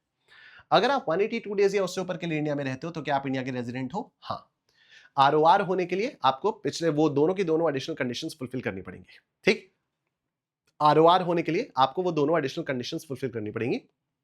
दोनों फुलफिल कर ली तो आप आरओआर हो गए, दोनों में से कोई एक भी नहीं फुलफिल हो पाई तो आप आरएनओआर हो गए। Let's come to category number 4। Let's come to category number 4। Listen to me very very carefully, listen to me extremely extremely carefully, extremely carefully, very carefully. Category 4 में इंडियन सिटीजन या person of Indian origin, देश के बाहर से देश में आ रहे हो, इंडियन सोर्सेस से इनकम 15 लाख रुपए से ज्यादा है। अगर 182 डेज या उससे ऊपर के लिए आप इंडिया में थे तो क्या आप रेजिडेंट हो? हाँ, आप रेजिडेंट हो। ठीक है, 182 डेज या उससे ऊपर के लिए अगर आप इंडिया में थे तो क्या आप रेजिडेंट हो? हाँ, आप इंडिया के रेजिडेंट हो। अब अगर आपको आरओआर होना है तो आपको वो दोनों एडिशनल कंडीशंस फुलफिल करनी पड़ेंगी कि पिछले 10 में से 2 साल या 2 से ज्यादा साल के लिए आप इंडिया के रेजिडेंट थे, और पिछले 7 सालों में से 730 दिन या उससे ज्यादा के लिए आप इंडिया के रेजिडेंट थे, आप इंडिया में थे। अगर ये दोनों कंडीशंस फुलफिल हो गई तब तो आप आरओआर हो, अदरवाइज आप आरएनओआर हो। अगर मान लो आप 182 डेज या उससे ऊपर के लिए इंडिया में नहीं थे, बट आप 120 डेज या उससे ऊपर के लिए इंडिया में थे, और पिछले 4 सालों में आप 365 डेज या उससे ऊपर के लिए इंडिया में थे, तो क्या आप रेजिडेंट हो? हाँ, रेजिडेंट हो। अब आप यहां पर बाय डिफॉल्ट आरएनओआर हो जाओगे। अब आप यहां पर बाय डिफॉल्ट आरएनओआर हो जाओगे। Sir, what if we fulfil both the additional conditions? Doesn't matter, doesn't matter.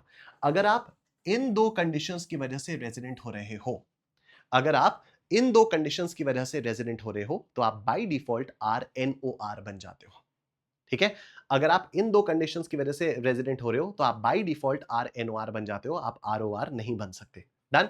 तो मतलब आरओआर होने के लिए हमें कैटेगरी 1 के इसमें भी और इसमें भी दोनों एडिशनल कंडीशंस को चेक करना पड़ेगा।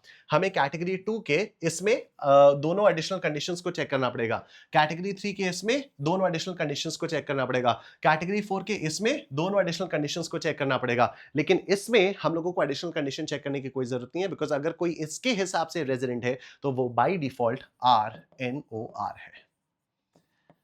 ठीक है, वो बाय डिफॉल्ट आरएनओआर है। क्या यहां तक की बात आप सबको समझ में आ गई? This is a very very important point. और अगर यहां तक की बात आप सबको समझ में आ गई है तो फटाफट से आप लोग करेंगे वीडियो को लाइक, मैं पीऊंगा पानी और फिर हम लोग चलेंगे आगे। यहां पर हमारा सेक्शन 6(1) आकर खत्म होता है। ठीक है, यहां पर हमारा सेक्शन 6(1) आकर खत्म होता है।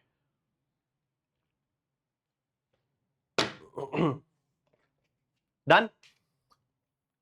तो देखो, ये हो गया। Now look at this. Now look at this. Conditions to be satisfied for being resident but not ordinarily resident. Conditions to be satisfied for being a resident but not ordinarily resident in India. सबसे पहली चीज, he has been a non-resident in India in 9 out of 10 previous years immediately preceding the relevant previous year, or he has been in India for a period of 729 days or less in 7 previous years immediately preceding the relevant previous year. ये तो सीधा साधा दोनों की दोनों additional conditions पर एक प्रहार है। ये सीधा साधा दोनों की दोनों एडिशनल कंडीशंस पर एक प्रहार है। एडिशनल कंडीशंस ने क्या बोला था? पिछले 10 में से 2 या 2 से ज्यादा सालों के लिए रेजिडेंट रहो, और पिछले 7 में से 7 सालों में से 730 दिन या उससे ऊपर के लिए इंडिया में रहो। इसने एग्जैक्टली उसका उल्टा बोल दिया कि अगर पिछले 10 में से आप 9 या 9 से ज्यादा सालों के लिए नॉन रेजिडेंट थे एंड पिछले या फिर पिछले 7 सालों में से 729 डेज या उससे कम के लिए आप इंडिया में थे, तो आप एक आरएनओआर हो जाते हो। आप एक आरएनओआर हो जाते हो। दूसरा,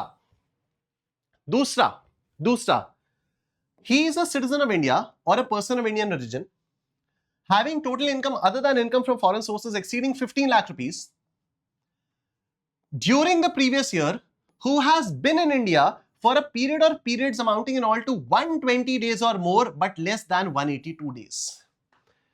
ये वाली बात आ गई।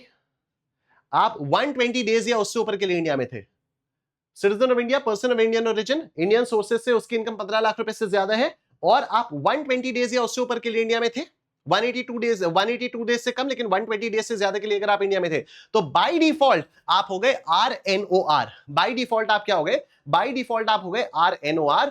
और फिर तीसरी कंडीशन है, he is a citizen of India who is deemed to be a resident in India. A very very important point, बहुत ध्यान से देखना है इसको। This is a very very important point, बहुत ध्यान से देखोगे आप लोग इसको, ध्यान से देखो। He is a citizen of India who is deemed to be a resident in India. Sir इसके बारे में तो अभी तक हम लोगों ने पढ़ा ही नहीं, अब पढ़ेंगे। इसके बारे में अभी तक हम लोगों ने नहीं पढ़ा, अब पढ़ेंगे। ये जो citizen of India deemed to be a resident in India, इसके बारे में सेक्शन 6(1)(a) बात करता है। अभी तक मैंने आपको क्या बताया? अभी तक मैंने आपको बताया कि हम लोगों ने सेक्शन 6(1) पढ़ा।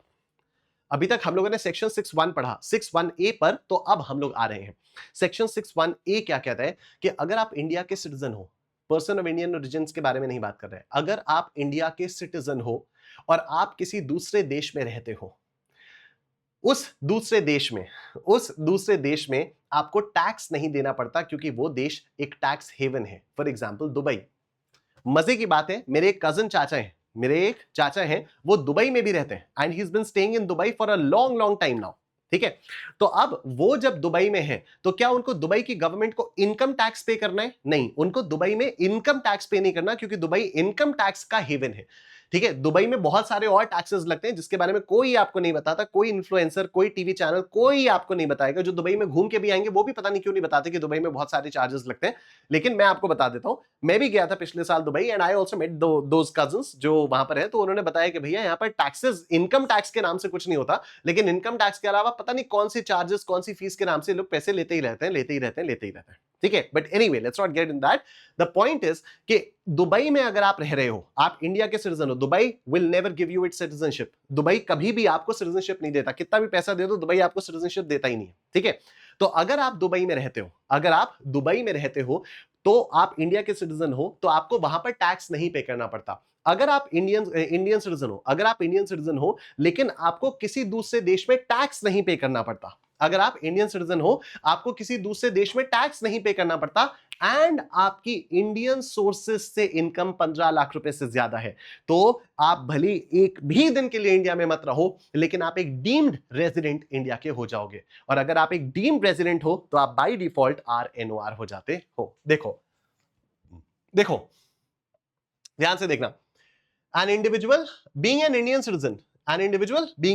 citizen having total income other than income from foreign sources exceeding 15 lakh rupees during the previous year would be deemed to be a resident but not ordinarily resident in India। तो deemed resident की definition में ही क्या लिखा हुआ है? deemed resident की definition में ही बोला गया है कि भाई मैं तो not ordinarily resident हूं। ठीक है, if he is not liable to tax in any country or territory by reason of his domicile or residence or any other criteria of similar nature। ठीक है, ये था आपका सेक्शन 6(1)(a। बस इतना सही था सेक्शन 6(1)(a कि अगर आप दुबई वगैरह में रहते हो, आपकी इंडियन सोर्सेस इनकम 15 लाख रुपए से ज्यादा है, आपको दुबई में कोई टैक्स नहीं पे करना, आप इंडिया के सिटीजन हो, तो आप इंडिया में डीम्ड रेजिडेंट हो जाओगे। और अगर आप डीम्ड रेजिडेंट हो तो आप resident but not ordinarily resident हो जाते हो। ठीक है, तो आप resident but not ordinarily resident हो जाते हो। तो ध्यान से सुनना मेरी बात, ये उन लोगों पर अप्लाई नहीं करेगा जो सेक्शन 6(1) के हिसाब से रेजिडेंट हो चुके हैं। तो जब भी आपको रेजिडेंशियल स्टेटस देखना होगा तो पहले आप लोग 6(1) देखोगे। I know I am going थोड़ा सा ज्यादा स्लो इन दिस चैप्टर, क्योंकि मैंने आप लोगों को बताया कि ये कितना ज्यादा इंपॉर्टेंट है। हर अटेम्प्ट में 6 मार्क्स का क्वेश्चन इससे आता है।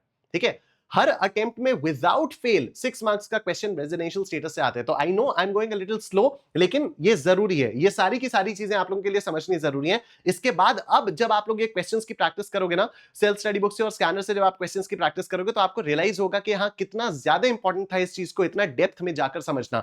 कहां सिटीजन ऑफ इंडिया यूज हो रहा है, कहां पर person of Indian origin use हो रहा है, कहां पर 182 डेज और मोर यूज हो रहा है, कहां पर 60 डेज और मोर यूज हो रहा है, कहां पर 120 डेज और मोर यूज हो रहा है, कहां पर 365 डेज और मोर यूज हो रहा है, कहां पर 2 आउट ऑफ 10 प्रीवियस ईयर्स आ रहा है, कहां पर 730 दिन आ रहा है, कहां पर 365 दिन आ रहा है। ये सारी की सारी चीजें समझनी बहुत ज्यादा जरूरी थी। ध्यान से सुनना। This provision would not apply in case of an individual who is said to be a resident in India in the previous year under section 6(1)। Section numbers आपके दिमाग में अगर रहेंगे तो आपके आंसर का प्रेजेंटेशन बेटर होगा। नहीं लिखने से मार्क्स नहीं कटेंगे, लेकिन आपकी अंडरस्टैंडिंग बेटर होगी अगर आपको सेक्शन नंबर याद होगा, और सेक्शन नंबर याद करना, trust me, is not a big deal. जिस तरह से हम लोग यहां पर बात करें ना, सेक्शन 6(1) और सेक्शन 6(1) है, मैं इतनी बार ये चीज बोल चुका हूं, आपके दिमाग में अगर आप लोगों ने 6(1) क्या होता है ना, क्योंकि हम लोगों को मालूम है कि सेक्शन नंबर्स एग्जाम में लिखेंगे नहीं तो मार्क्स तो कटेंगे नहीं, तो हम क्या करते हैं, हम सेक्शन नंबर्स पर ध्यान देना ही बंद कर देते हैं। टीचर्स बोल भी रहे होते हैं, किताब बोल भी रही होती है, तो हम लोग ध्यान ही नहीं देते उस पर। क्यों? क्योंकि हमें पता है सेक्शन नंबर लिखने की तो कोई जरूरत ही नहीं है। आई एग्री, सेक्शन नंबर लिखने की जरूरत नहीं है, लेकिन अगर आप सेक्शन से लिंक कर पाते हो ना, तो आपकी अंडरस्टैंडिंग बेटर होती है। ट्रस्ट मी ऑन दिस, आपकी अंडरस्टैंडिंग बहुत बेटर होती है। तो जब हम लोग सेक्शन 6(1) और सेक्शन 6(1)(a) के बारे में बात करते हैं, तो अगर आप लोगों ने सेक्शन 6(1) और 6(1)(a) को समझा, अपने अंदर उतारा इसको, तो आपके आंसर का प्रेजेंटेशन नेक्स्ट लेवल हो जाएगा। और यही छोटी छोटी चीजें हैं जो आपको ज्यादा मार्क्स दिलवाने में हेल्प करती हैं। ठीक है, तो देखो, only Indian citizen can be a deemed resident, right? An individual who is not an Indian citizen but a person of Indian origin cannot be a deemed resident under section 6(1)(a). Stay in India is not necessary for being a deemed resident. हम लोगों ने यहां पर तो बात ही नहीं की India में कितने दिन रहना चाहिए उसको, हमने सिर्फ इतनी बात की कि दुबई में वो बंदा रहता है, इंडिया का सिटीजन है, इंडियन सोर्सेस इनकम 15 लाख रुपए से ज्यादा है। Sir, Indian sources income 15 lakh रुपए से ज्यादा कैसे हो सकती है अगर वो इंडिया में आई नहीं? जमीन पड़ी हुई है, रेंट आ रहा है उसका, ठीक है, जमीन पड़ी हुई है, रेंट आ रहा है, हाउस प्रॉपर्टी इंडिया में पड़ी हुई है, उससे रेंट आ रहा है, शेयर्स खरीदे इंडियन कंपनी के, शेयर्स बेचते इंडियन कंपनी के, प्रॉफिट आ गया, कैपिटल गेन्स का प्रॉफिट आ गया, ठीक है, 15 लाख रुपए। तो इंडियन सोर्सेस से अगर उसकी इनकम 15 लाख रुपए से ज्यादा है, वो इंडिया में भले ही रहे, चाहे वो इंडिया में ना रहे, लेकिन अगर किसी दूसरे देश में वो रहता है, वो इंडिया का सिटीजन है और उसको उस दूसरे देश में टैक्स नहीं पे करना पड़ता, तो वो डीम्ड रेजिडेंट कहलाता है। और अगर कोई बंदा डीम्ड रेजिडेंट है तो वो बाय डिफॉल्ट RNOR हो जाता है। अ deemed resident under section 6(1)(a) is always RNOR। अब यहीं पर सेल्फ स्टडी बुक में आपको समरी भी यहां पर मैंने दे दी है, तो ये समरी आपको सेल्फ स्टडी बुक में ही मिल जाएगी। ठीक है, यही सेल्फ स्टडी बुक में आप लोग को यहां पर समरी भी मिल जाएगी। यहां पर सेक्शन 6(1), यहां पर आप लोग देखो, सेक्शन 6(1), सेक्शन 6(1), सेक्शन 6(1), सेक्शन 6(1), तो सेक्शन 6(1) की 4 कैटेगरीज और सेक्शन 6(1)(a) की एक अलग कैटेगरी डीम्ड रेजिडेंट की। ठीक है, सेक्शन 6(1) में हम लोग यहां पर बात कर रहे हैं all individuals other than 3, 4 and 5, मतलब 3, 4 और 5, ये वाली बेसिकली कैटेगरी 2, कैटेगरी 3, कैटेगरी 4, इन तीनों कैटेगरीज को छोड़ के बाकी सारे के सारे यहां पर आ जाएंगे। इनको क्या करना होता है? Greater than equal to 182 days in the relevant previous year, ये है, या फिर greater than equal to 60 days in the relevant previous year plus greater than equal to 365 days in the four immediately preceding previous year। इन दोनों में से अगर कुछ भी हो गया, इन दोनों में से अगर कुछ भी हो गया तो वो रेजिडेंट हो गया। और एडिशनल कंडीशंस कौन कौन सी हैं? एडिशनल कंडीशंस यहां पर है कि 730 डेज या उससे ऊपर के लिए रहे पिछले 7 सालों में इंडिया में, एंड पिछले 2 या 2 से ज्यादा सालों के लिए, पिछले 10 में से 2 या 2 से ज्यादा सालों के लिए इंडिया का वो रेजिडेंट होना चाहिए। अगर ये दोनों कंडीशंस फुलफिल हो गई, if 1 and 2 both are satisfied, then तो ROR, अदरवाइज RNOR। ये कहां पर आए हम लोग? ये हम लोग कैटेगरी 1 में आए हैं। ठीक है, ये हम लोग कैटेगरी 1 में आए हैं। कैटेगरी 2 में देखो, Indian citizen only and only Indian citizen अरे चल रहा भाई, हाँ, Indian citizen living India in relevant previous year for employment or as a crew member of an Indian ship, तो यहां पर भी क्या हो गया? यहां पर 182 डेज या उससे ऊपर के लिए रेलेवेंट प्रीवियस ईयर में उसको रहना पड़ेगा, और ये दोनों कंडीशंस यहां पर अप्लाई नहीं होती हैं। अगर ये हुआ तब तो रेजिडेंट है। ROR होने के लिए इन दोनों कंडीशंस को फुलफिल करना पड़ेगा, तभी वो ROR होगा, अदरवाइज वो RNOR हो जाएगा। फिर हम लोग यहां पर आ जाते हैं सेक्शन 6(1) की कैटेगरी 3 में। ठीक है, सेक्शन 6(1) की कैटेगरी 3 में, जहां पर इंडियन सोर्सेस से उसकी इनकम 15 लाख रुपए या उससे कम होती है। यहां पर हम लोगों ने देखा कि सिर्फ ये वाली condition 182 days or more during the relevant previous year, ये वाली कंडीशन यहां पर फुलफिल होती है, ये वाली। ठीक है, और यहां पर ये वाली कंडीशन फुलफिल, मतलब ये वाली कंडीशन यहां पर अप्लाई ही नहीं होती। अगर ये है तो फिर आप देखो यहां पर, अगर दोनों एडिशनल कंडीशन सैटिस्फाई होती हैं तब तो ROR है, अदरवाइज RNOR हो जाता है। और उसके बाद हम लोग कैटेगरी नंबर 4 पे आ जाते हैं। उसके बाद हम लोग यहां पर कैटेगरी नंबर 4 पे आ जाते हैं, और कैटेगरी नंबर 4 में हम लोगों ने क्या कहा कि अगर total income other than income from foreign sources 15 lakh रुपए से ज्यादा होती है, मतलब इंडियन सोर्सेज इनकम अगर 15 लाख रुपए से ज्यादा होती है, तो फिर अगर आप 182 डेज या उससे ऊपर के लिए इंडिया में थे, अगर आप 182 डेज या उससे ऊपर के लिए इंडिया में थे, तब तो आप रेजिडेंट हो। और ROR होने के लिए you have to check both the additional conditions for ROR। You have to check both the additional conditions for ROR। लेकिन अगर आप 182 डेज या उससे ऊपर के लिए इंडिया में नहीं थे, तो इसके जैसी एक कंडीशन है यहां पर, क्या? कि greater than equal to 120 days in the relevant previous year plus 365 days or more during the last 4 previous years. अगर ये दोनों कंडीशंस फुलफिल होती हैं तो बाय डिफॉल्ट RNOR हो जाता है। ये बाय डिफॉल्ट RNOR हो जाता है। ठीक है, तो ये क्या है, by default RNOR if individual becomes resident due to fulfilment of B above. तो ये रहा हमारे पास बी, ये रहा हमारे पास बी, इसके लिए ये भी है। ठीक है, तो इसके फुलफिलमेंट की वजह से अगर आप रेजिडेंट होते हो तो आप बाय डिफॉल्ट RNOR हो जाते हो। अच्छा, सेक्शन 61A देखते हैं। सेक्शन 61A देखो, यहां पर सेक्शन 61A देखो, इंडियन सिटीजन जिसकी total income excluding income from foreign sources 15 lakh रुपए से ज्यादा है, who is not liable to tax in any country, who is not liable to tax in any other country.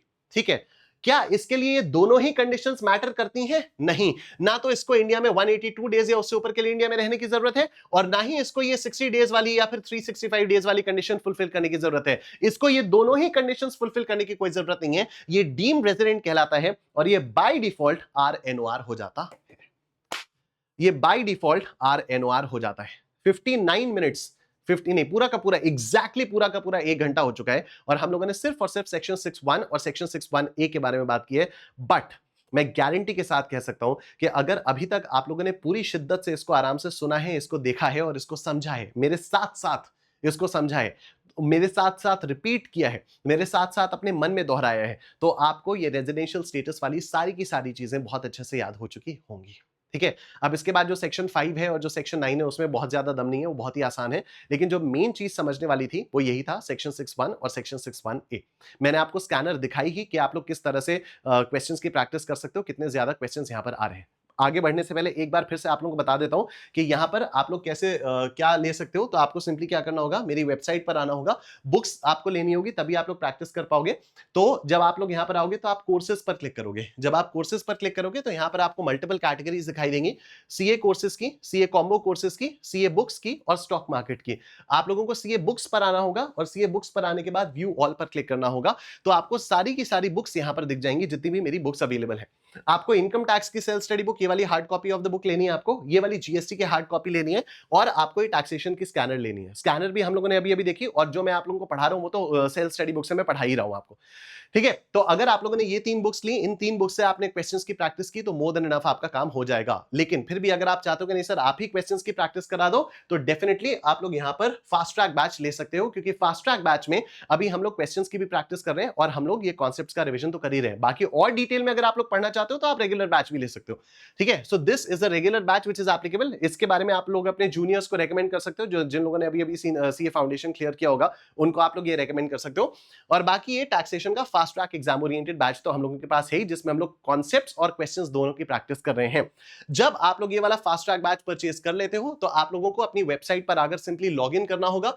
Login करने के बाद आप लोगों को यहां पर माई डैशबोर्ड पर आना होगा। माई डैशबोर्ड पर आने के बाद आपके जितने भी एक्टिव कोर्सेज हैं वो सारे के सारे यहां पर दिख जाएंगे, और आप इस फास्ट ट्रैक बैच को यहां पर इस तरह से एक्सेस कर सकते हो। ये पूरा का पूरा एलएमएस आपको यहां पर मिल जाएगा। ठीक है, ये पूरा का पूरा एलएमएस आपको मिल जाएगा। सपोज आप जीएसटी में आ जाओ, suppose let's say supply under GST, chapter number 2 supply under GST पर अगर हम लोग आते हैं तो इससे रिलेटेड हमारे पास कितने सेशंस हुए थे? इससे रिलेटेड हम लोगों के पास यहाँ पर 2 सेशंस हुए थे। ठीक है, ये दोनों के दोनों सेशंस आपको यहाँ पर मिल जाएंगे। चैप्टर नंबर 2 इसके सारे के सारे एमसीक्यूज आपको मिल जाएंगे। आप लोग देख सकते हो 193 एमसीक्यूज हैव अपलोडेड। आप इसको क्विज के फॉर्म में खेल सकते हो, तो आप स्टार्ट क्विज पर कर सकते हो और यहाँ पर आप अपनी क्विज को स्टार्ट कर सकते हो। हर क्वेश्चन का आपको सॉल्यूशन भी मिल जाएगा। आप लोगों को यहां पर उसका माइंड मैप भी है, डिटेल्ड माइंड मैप यहां पर अवेलेबल है जीएसटी का। एंड यहां पर उसकी स्कैनर की पीडीएफ, डाउनलोडेबल पीडीएफ नहीं है, लेकिन स्कैनर को बस यूज करने के लिए यहां पर मैंने पीडीएफ भी दी हुई है, जिससे कोई भी स्टूडेंट अगर है, अगर आप लोग एनरोल करते हो तो जब तक आपके पास स्कैनर पहुंचती है तब तक आप लोग ये देख सकते हो। तो ये जो भी फास्ट ट्रैक बैच है इसमें आपको ये तीनों बुक्स मिलेंगी, तो आपको कोई भी बुक अलग से परचेज करने की जरूरत नहीं होगी। साथ ही साथ हम लोग कॉन्सेप्ट्स का भी रिवीजन करेंगे और साथ ही साथ हम लोग क्वेश्चंस की भी प्रैक्टिस करेंगे। ठीक है, और भी बहुत सारी चीजें इस वाले बैच में आती रहेंगी, जैसे केस बेस्ड एमसीक्यूज और एमसीक्यूज और बाकी video solutions of the questions and बहुत सारे अलग अलग क्वेश्चंस भी आते रहेंगे। तो आप लोग ये फास्ट ट्रैक बैच कंसिडर कर सकते हो। अभी 15% ऑफ का ऑफर चल रहा है टिल 12th ऑफ मार्च, तो कल आखिरी दिन है इस ऑफ का ऑफर का, उसको आप लोग देख सकते हो। फास्ट ट्रैक बैच में हम लोग किस तरह से पढ़ रहे हैं, लेक्चर्स कैसे हैं, तो उसके लिए आप इस वीडियो के डिस्क्रिप्शन में देख सकते हो। फास्ट ट्रैक की पूरी डेमो लेक्चर्स की प्लेलिस्ट आपको मिल जाएगी। टोटल 11 लेक्चर्स हैं। ठीक है, टोटल 11 लेक्चर्स हैं, सारे के सारे आप लोग वहां पर देख सकते हो। बाकी आप लोगों को ये जो हम लोगों की फ्री रिवीजन सीरीज चल रही है, इसके नोट्स के लिए आपको क्या करना होगा, तो इसके लिए आपको सिंपली वेबसाइट पर आना होगा, यहां पर कोर्सेज पर आना होगा। कोर्सेज के अंदर आप लोगों को यहां पर मई 26 के लिए टैक्सेशन रिवीजन कोर्स मिल जाएगा। इस रिवीजन कोर्स में जब आप लोग आओगे तो आपको हर चैप्टर का जो चैप्टर हम लोग यहां पर करते रहेंगे उससे रिलेटेड आप लोगों को वीडियो भी मिल जाएगी, ठीक है, और उससे रिलेटेड आपको माइंड मैप या रिवीजन नोट, समरी नोट्स जो भी हैं वो भी आप लोगों को यहां पर मिलते रहेंगे। डन। चलिए सर, हम लोगों का ये तो यहां पर आकर कंप्लीट हो चुका है और अब हम लोग आ रहे हैं आगे। हम लोग चलते हैं अब सेक्शन नंबर 5 पर, which is scope of total income. अच्छा, ये तो रेजिडेंशियल स्टेटस ऑफ इंडिविजुअल हम लोगों ने पढ़ा, ठीक है, ये हम लोगों ने रेजिडेंशियल स्टेटस ऑफ इंडिविजुअल पढ़ा। एचयूएफ वगैरह का भी बता देता हूं, ऑल्दो बहुत ज्यादा एग्जाम में नहीं आता, बहुत कभी कभार इक्का दुक्का क्वेश्चन आ जाता है तो आ जाता है, लेकिन फिर भी हम लोग एक बार इसको डिस्कस कर ही लेते हैं। तो एचयूएफ का रेजिडेंशियल स्टेटस निकालने के लिए आपको ये देखना होगा कि एचयूएफ के जो भी अफेयर्स हैं उसका कंट्रोल और मैनेजमेंट इंडिया में हो रहा है या इंडिया के बाहर हो रहा है। अगर एचयूएफ के अफेयर्स का कंट्रोल और मैनेजमेंट इंडिया में हो रहा है तब तो वो एचयूएफ रेजिडेंट है, अदरवाइज वो एचयूएफ नॉन रेजिडेंट है, ठीक है।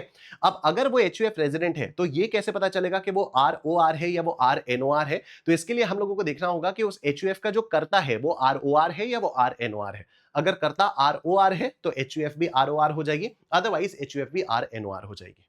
Simple, done.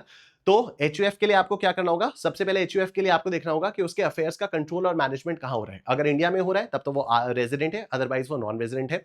अगर वो रेजिडेंट है तो आरओआर देखने के लिए हम कर्ता का रेजिडेंशियल स्टेटस देखेंगे। अगर कर्ता आरओआर है तो एचयूएफ भी आरओआर है, अदरवाइज एचयूएफ आरएनओआर हो जाती है, ठीक है। इसके बाद हम लोग कंपनीज के रेजिडेंशियल स्टेटस के बारे में बात करते हैं। कभी पूछा नहीं गया लेकिन फिर भी बात कर लेते हैं। तो कंपनीज के केस में आपको देखना होगा कि कंपनी का पोएम कहां है। सर पोएम पोएम पोएम कविता नहीं, पोएम कविता नहीं, प्लेस ऑफ इफेक्टिव मैनेजमेंट, ठीक है। Poem is not Kavita here, place of effective management. तो अगर कंपनीज का place of effective management India में है तब कंपनी रेजिडेंट है। अगर place of effective management India में नहीं है तो वो कंपनी इंडिया की रेजिडेंट नहीं है। अच्छा सर, अगर कंपनी रेजिडेंट हो गई तो वो आरओआर या आरएनओआर, ये सारी नॉनसेंस कंपनीज के केस में नहीं होती है, ठीक है। ये सारी नॉनसेंस कंपनीज के केस में नहीं होती है। And then we have local authorities, artificial juridical person. यहां पर भी हम लोगों को ये देखना होगा कि लोकल अथॉरिटीज और आर्टिफिशियल ज्यूरिडिकल पर्संस के अफेयर्स का कंट्रोल और मैनेजमेंट अगर इंडिया में है तब तो वो रेजिडेंट है, अदरवाइज वो इंडिया का रेजिडेंट नहीं है। सिंपल।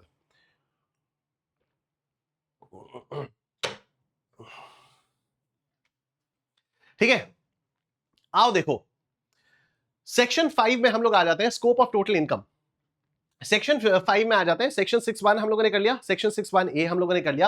अब हम आ जाते हैं सेक्शन 5 में। सेक्शन 5 बात करते हैं स्कोप ऑफ टोटल इनकम के बारे में।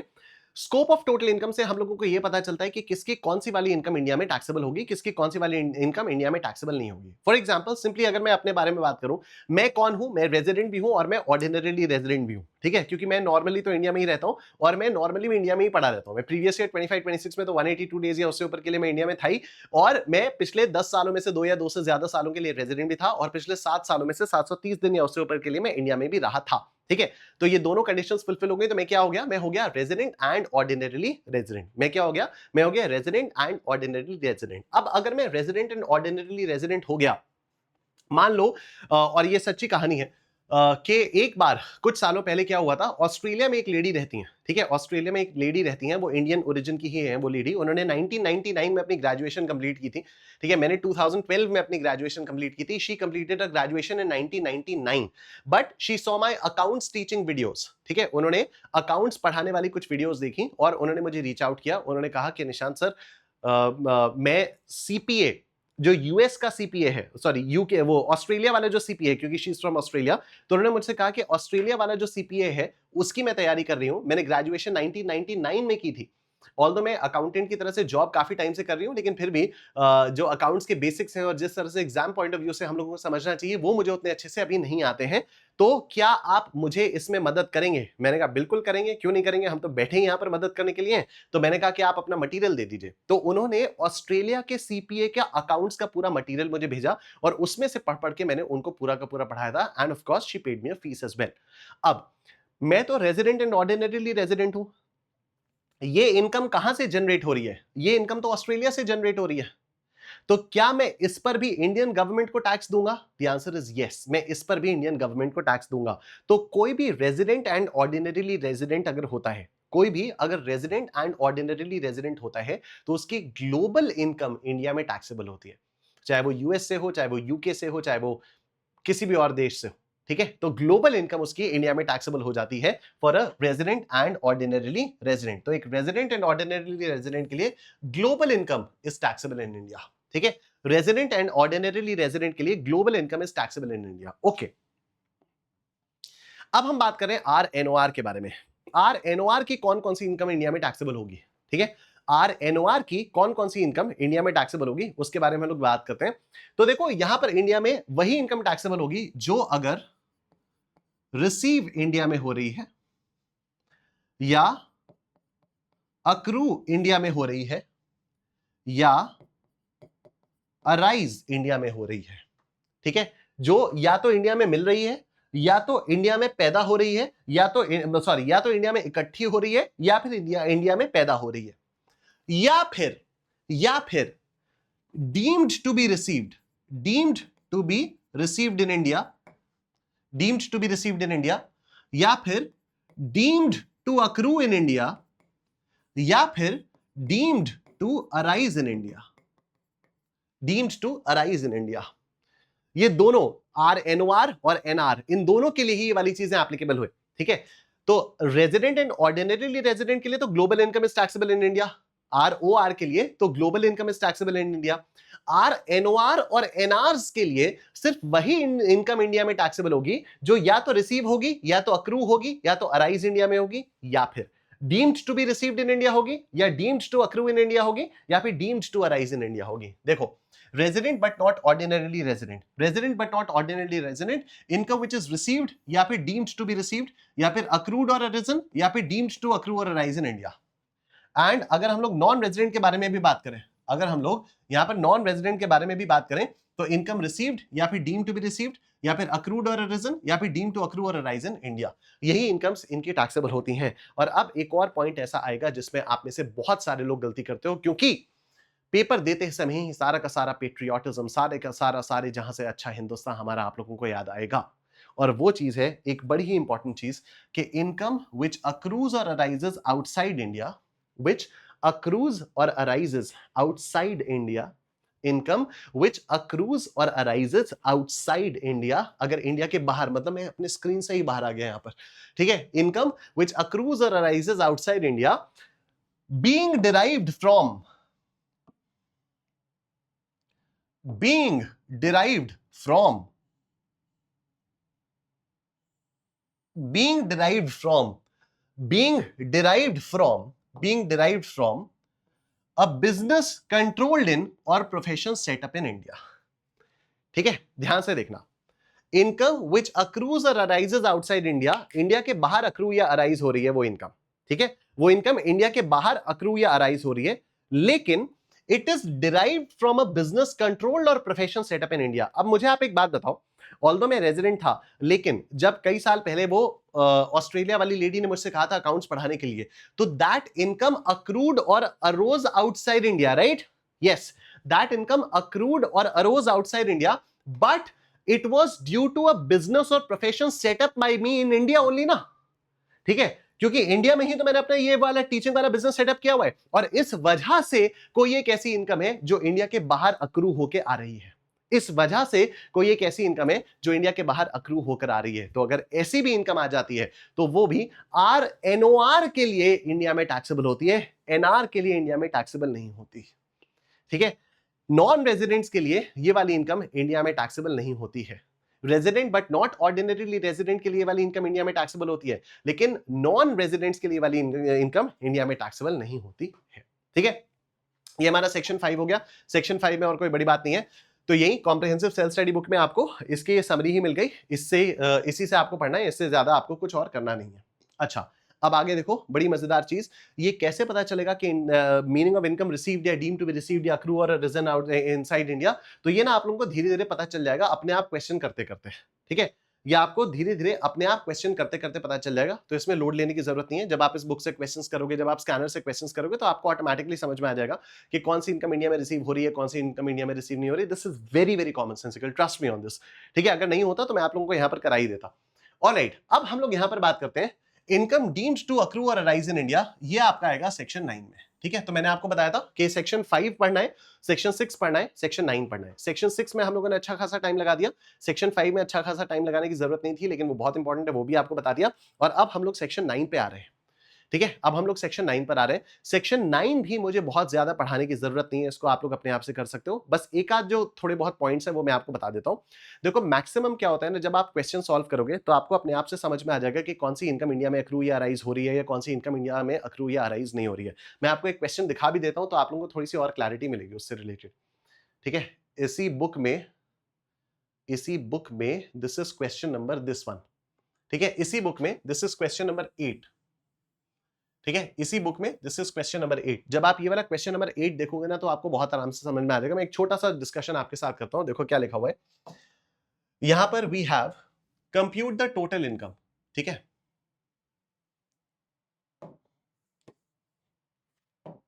यहां पर we have compute the total income in the hands of individual aged 35 years being a resident and ordinarily resident but not ordinarily resident, and a non-resident for the assessment year 26-27, assuming that he has exercised the option of shifting out of the default tax regime provided in section 115 BSc1 है। तो इसके बारे में हम लोगों ने basic concepts वाले chapter में बात की ही थी कि जब भी इसको ओल्ड स्कीम से सॉल्व करवाना होता है ICAI को, तो ICAI क्या बोलता है कि he has decided to shift out of the default tax regime। Done. अब इसमें देखो आप, interest on UK development bonds 50% of interest is received in India. ठीक है, interest on UK development bonds जिसका 50% इंडिया में रिसीव हुआ है, तो ROR के लिए तो पूरा 10,000 टैक्सेबल हो जाएगा। RNOR के लिए सिर्फ 5,000 टैक्सेबल होगा, क्योंकि ये यूके के डेवलपमेंट बॉन्ड्स है। यूके के डेवलपमेंट बॉन्ड्स है तो इंडिया के बाहर ही अक्रू या राइज हो रहा है, लेकिन 50% क्योंकि इंडिया में रिसीव हो रहा है तो RNOR के लिए 5,000 रुपए इंडिया में टैक्सेबल होगा, और NR के लिए भी 5,000 रुपए इंडिया में टैक्सेबल हो जाएगा। ठीक है, NOR के लिए भी इंडिया 5,000 रुपए टैक्सेबल हो जाएगा। तो इसका नेक्स्ट पेज पे इसका सॉल्यूशन भी आपको मिल जाएगा। देखो, ये ROR के लिए पूरा 10,000 टैक्सेबल, RNOR के लिए 5,000 टैक्सेबल, और नॉन रेजिडेंट के लिए भी यहां पर 5,000 रुपए टैक्सेबल। डन। ठीक है, उसके बाद हम लोग यहां पर देखते हैं income from a business in Chennai 50% is received in India. अब अगर कोई बिजनेस चेन्नई में है तो वो अक्रू और अराइज भी तो इंडिया में ही हो रहा है। कॉमन सेंस है ना ये, अगर कोई बिजनेस चेन्नई का है तब तो अक्रू या अराइज भी इंडिया में ही हो रहा है, तो ROR के लिए भी पूरा 20,000 टैक्सेबल, RNOR के लिए भी पूरा 20,000 टैक्सेबल, और नॉन रेजिडेंट के लिए भी पूरा का पूरा 20,000 यहीं पर टैक्सेबल होगा। ये देखो, तो यहां पर क्या आ गया, 20,000 20,000 और 20,000 हो गया, 20-20-20। ठीक है, उसके बाद नेक्स्ट देखो, ये पिंक कलर बड़ा अजीब सा लग रहा है, सायन कलर करते हैं। Short term capital gain on sale of shares of Indian company received in London. Indian company के शेयर्स हैं, इंडियन कंपनी के शेयर्स है तो अक्रू और अराइज तो इंडिया में हो रहा है, तो तीनों के केस में 20-20-20 इंडिया में टैक्सेबल होगा। तीनों के केस में 20-20-20 इंडिया में टैक्सेबल हो जाएगा। यस, तीनों के केस में 20-20-20 इंडिया में टैक्सेबल हो जाएगा। ध्यान से देखना, dividend from British company received in London, London में रिसीव हो रहा है, आपको ब्रिटिश कंपनी से डिविडेंड मिला है, तो इंडिया में ना तो अक्रू हो रहा है, ना अराइज हो रहा है, ना ही रिसीव हो रहा है, क्योंकि रिसीव भी लंदन में हो रहा है। तो सिर्फ ROR के लिए 20,000 रुपए टैक्सेबल होगा, बाकी दोनों के लिए टैक्सेबल नहीं होगा। तो सिर्फ ROR के लिए टैक्सेबल होगा। कितना था, 5,000 था क्या? हाँ, ये 5,000 था। तो सिर्फ ROR के लिए 5,000 रुपए टैक्सेबल होगा, बाकी दोनों के लिए टैक्सेबल नहीं होगा। सिंपल। ठीक है, बाकी दोनों के लिए टैक्सेबल नहीं होगा। उसके बाद ये देखो, long term capital gain on sale of plant at Germany 50% of the gains are received in India. Again a very common sensical question. ROR के लिए तो पूरा का पूरा 40,000 रुपए टैक्सेबल हो जाएगा, बाकी दोनों के लिए 20-20, क्योंकि आधा ही इंडिया में रिसीव हुआ है। ठीक है, तो ये देखो, ROR के लिए तो पूरा 40,000 और बाकी दोनों के लिए 20-20। डन। ROR के लिए पूरा 40,000, बाकी दोनों के लिए 20-20। अब ये वाला नेक्स्ट क्वेश्चन आप देखो, income earned from business in Germany, Germany के बिजनेस से इनकम अर्न की, which is controlled from Delhi, 40,000 rupees is received in India. बहुत ध्यान से मेरी बात सुनना, listen to this point very very carefully. Germany का एक बिजनेस है, वहां से इनकम अर्न हुई, इनकम अक्रू या अराइज कहां पर हुई है, जर्मनी में हुई है। ये कॉमन सेंस से समझ में आ रहा है। एक बिजनेस है जर्मनी में, वहां से इनकम अराइज हुई, वहां से इनकम अर्न की है, तो इनकम अक्रू या अराइज तो जर्मनी में हुई है। ठीक है, कंट्रोल्ड फ्रॉम दिल्ली, लेकिन उसका कंट्रोल हम दिल्ली में कर रहे हैं। अगर कंट्रोल हम दिल्ली में कर रहे हैं तो RNOR के लिए टैक्सेबल हो गया ना। अगर हम इसका कंट्रोल दिल्ली में कर रहे हैं तो RNOR के लिए टैक्सेबल हो गया, RNOR के लिए। लेकिन क्या नॉन रेजिडेंट के लिए भी टैक्सेबल हुआ? क्या नॉन रेजिडेंट के लिए टैक्सेबल हुआ? नहीं, नॉन रेजिडेंट के लिए टैक्सेबल नहीं हुआ। आपका मन बहुत करेगा कि सर करो, दिल्ली का बिजनेस है, दिल्ली से कंट्रोल किया जा रहा है सर, दिल्ली को मतलब दिल्ली इंडिया, सर इंडिया वालों को टैक्स मिलना चाहिए। नहीं, नॉन रेजिडेंट के लिए ये वाली चीज नहीं है। वापस से सेक्शन नंबर 5 पर आओ, फिर से सेक्शन नंबर 5 पर आओ, ये देखो, ये देखो, ये देखो, income which accrues or arises outside India, Germany का बिजनेस है, ठीक है, accruing and arising outside India, being derived from a business controlled in or profession set up in India, Delhi में कंट्रोल किया जा रहा है। लेकिन ये वाला पॉइंट तो सिर्फ एनओआर के लिए ना, ये वाला पॉइंट एनआर के लिए तो नहीं है, ये वाला पॉइंट एनआर के लिए तो नहीं है। तो वापस इस वाले क्वेश्चन पे आओ, फिर से इस वाले क्वेश्चन पे आओ। अब देखो आप, अब देखो इसको, income earn from business in Germany accruing or arising outside India which is controlled from Delhi from a business controlled in India, 40,000 rupees is received in India। तो आरओआर के हाथ में पूरा 70,000 टैक्सेबल होगा, एनओआर के हाथ में पूरा 70,000 टैक्सेबल होगा, लेकिन एनआर के हाथ में सिर्फ ये 40,000 रुपीज टैक्सेबल होगा because this is received in India, ठीक है। एनआर के हाथ में सिर्फ ये 40,000 रुपीज टैक्सेबल होगा because this is received in India, ठीक है। तो वी हैव 70, 70 एंड 40। बस यही एक चीज मुझे आप लोगों को दिखानी थी, बाकी सारे पॉइंट्स आप लोग अपने आप से क्वेश्चन को यूज करके कर सकते हो, ठीक है। बाकी सारे के सारे पॉइंट्स आप कर सकते हो। एक बार बस मैं आपको सेक्शन 9 दिखा देता हूं फटाफट से, जहां पर बात की जाती है कि कौन सी इनकम मानी जाएगी which is income deemed to accrue और अराइज इन इंडिया, ठीक है। इनकम डीम्ड टू अक्रू और अराइज इन इंडिया, ये कैसे कैसे माना जाएगा ये आपको समझ में आ जाएगा, अपने आप से आपको समझ में आ जाएगा। मैं एक दो पॉइंट्स आप लोगों को इंपॉर्टेंट वाले करके यहां पर दिखा दे रहा हूं, ठीक है। एक दो इंपॉर्टेंट पॉइंट्स बस मैं आप लोगों को करके दिखा देता हूं, यहां पर ध्यान से देखना। देखो जैसे ये है, ऑल इनकम अक्रूइंग और अराइजिंग वेदर डायरेक्टली और इनडायरेक्टली थ्रू और from any business connection in India, जाहिर सी बात है इसको इंडिया में डीम टू अक्रू माना जाएगा। एनी प्रॉपर्टी इन इंडिया, ये भी जाहिर सी बात है इसको डीम टू अक्रू और अराइज इन इंडिया माना जाएगा। एनी एसेट और source of income in India, ये भी जाहिर सी बात है डीम टू अक्रू और अराइज इन इंडिया माना जाएगा। और through the transfer of a capital asset situated in India, तो ये भी जाहिर सी बात है इसको भी डीम टू अक्रू और अराइज इन इंडिया माना जाएगा, ठीक है। इस तरह से करते करते आप लोगों को बहुत आराम से चीजें समझ में आएंगी। लेकिन the point which I want to bring your attention to is, ठीक है, द पॉइंट जहां पर मैं आप लोगों का अटेंशन लाना चाहता हूं वो ये दो पॉइंट्स हैं, वो ये दो पॉइंट्स हैं, ध्यान से देखना। एक तो 916, एक तो 916 ये इंपॉर्टेंट है, इस पे आपको ध्यान देना है, और एक 917 इस पर आपको ध्यान देना है। बाकी सारे के सारे आप लोग अपने आप से कर सकते हो, वो एकदम कॉमन सेंस है, ठीक है। 916 पे आते हैं, 916 पर आते हैं। Interest by way of royalty, interest by way of royalty payable by the government or a person who is a resident, ठीक है। Interest by way of royalty, अगर मान लो आप किसी को रॉयल्टी पे कर रहे हो, अगर आप किसी को रॉयल्टी पे करो, सपोज मैंने क्या किया, मैं एक पब्लिशर हूं, लेट्स से, ठीक है, मैं एक पब्लिशर हूं, मैं इंडिया में हूं, मैं पब्लिशर हूं, या चलो शुचिता प्रकाशन के बारे में बात करते हैं जिन्होंने कॉम्प्रिहेंसिव सेल्फ स्टडी बुक्स और स्कैनर निकाली हुई है। तो शुचिता प्रकाशन private limited is a publisher in India, right. Suppose US में से कोई एक बंदा आता है, कहता है मैं तो सीपीए के लिए स्कैनर निकालना चाहता हूं, कहता है मैं सीपीए के लिए स्कैनर निकालना चाहता हूं, और यूएस में उस बंदे ने स्कैनर लिख दी और यहां पर आकर शुचिता प्रकाशन को बोला कि आप इसको छापिए, ठीक है, आप क्या करिए, आप इसको छापिए। अब शुचिता प्रकाशन उसको छाप के मार्केट में बेचेगा, शुचिता प्रकाशन इसको छापकर मार्केट में बेचेगा, और जो भी इनकम आएगी उसका एक पोर्शन रॉयल्टी के नाम पर उस यूएस वाले बंदे को देगा, मिस्टर जॉन, ठीक है, उस यूएस वाले बंदे मिस्टर जॉन को देगा। डन, ये बात सबको क्लियर हो रही है। तो अब मिस्टर जॉन को जो ये रॉयल्टी मिल रही है, मिस्टर जॉन को जो ये रॉयल्टी मिल रही है, ये उसको इंडिया से मिल रही है, ठीक है, ये उसको इंडिया से मिल रही है। तो रॉयल्टी अगर इंडियन रेजिडेंट से मिलती है तो वो भी डीम टू अक्रू और अराइज इन इंडिया मानी जाती है। This is very very simple, ठीक है, this is very very simple. लेकिन इसका जो एक्सेप्शन है वो आप लोग देखो, exception where it is payable in respect for the transfer of any right or use of any property or information used for the utilization of services for the purpose of business or profession carried on by such person outside India or for the purposes of making or earning any income from any source outside India, ठीक है।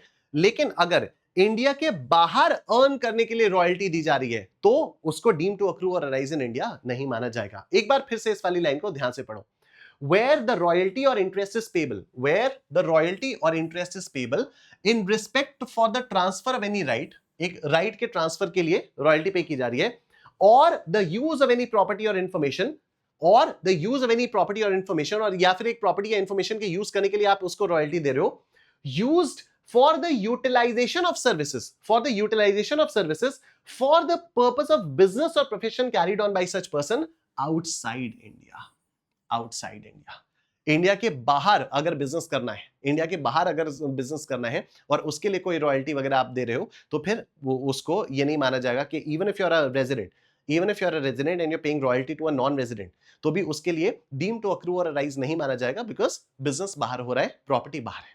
ठीक है, ये हो गया। और दूसरी चीज यहां पर ये आ जाती है, income by way of fees for technical services. Income by way of fees for technical services payable by government या फिर अ person who is a resident in India. ये दोनों पॉइंट्स ही काफी इंपॉर्टेंट है, इसके स्कैनर में आप लोग क्वेश्चंस देखोगे, आपको क्वेश्चन भी मिल जाएगा। तो income by way of fee for technical services payable by the government या फिर अ person who is resident in India. तो अगर मैं टेक्निकल सर्विसेज, अगर सपोज को यूएस का बंदा है, ठीक है, वो टेक्निकल सर्विसेज दे रहा है और उसके लिए उसको फीस मिल रही है या तो इंडियन गवर्नमेंट से या तो इंडियन रेजिडेंट से। ठीक है, अगर कोई बंदा यूएस का है, वो टेक्निकल सर्विसेज दे रहा है इंडिया में, ठीक है, और उसको फीस मिल रही है इस टेक्निकल सर्विसेज के लिए या तो इंडियन गवर्नमेंट से या तो इंडियन रेजिडेंट से या तो इंडियन रेजिडेंट से, ठीक है, तो उसको ये माना जाएगा कि it has deem to accrue और अराइज इन इंडिया। लेकिन इसका एक्सेप्शन क्या है, where the fees are payable in respect of technical services utilized in a business or profession carried on by such person outside India or for the purpose of making or earning any income from source outside India। ठीक है, तो अगर ये fees for technical services, जहां ये technical services utilise कहां होंगी, outside India utilise होंगी, तो फिर उसको डीम टू अक्रू और अराइज इन इंडिया नहीं माना जाएगा।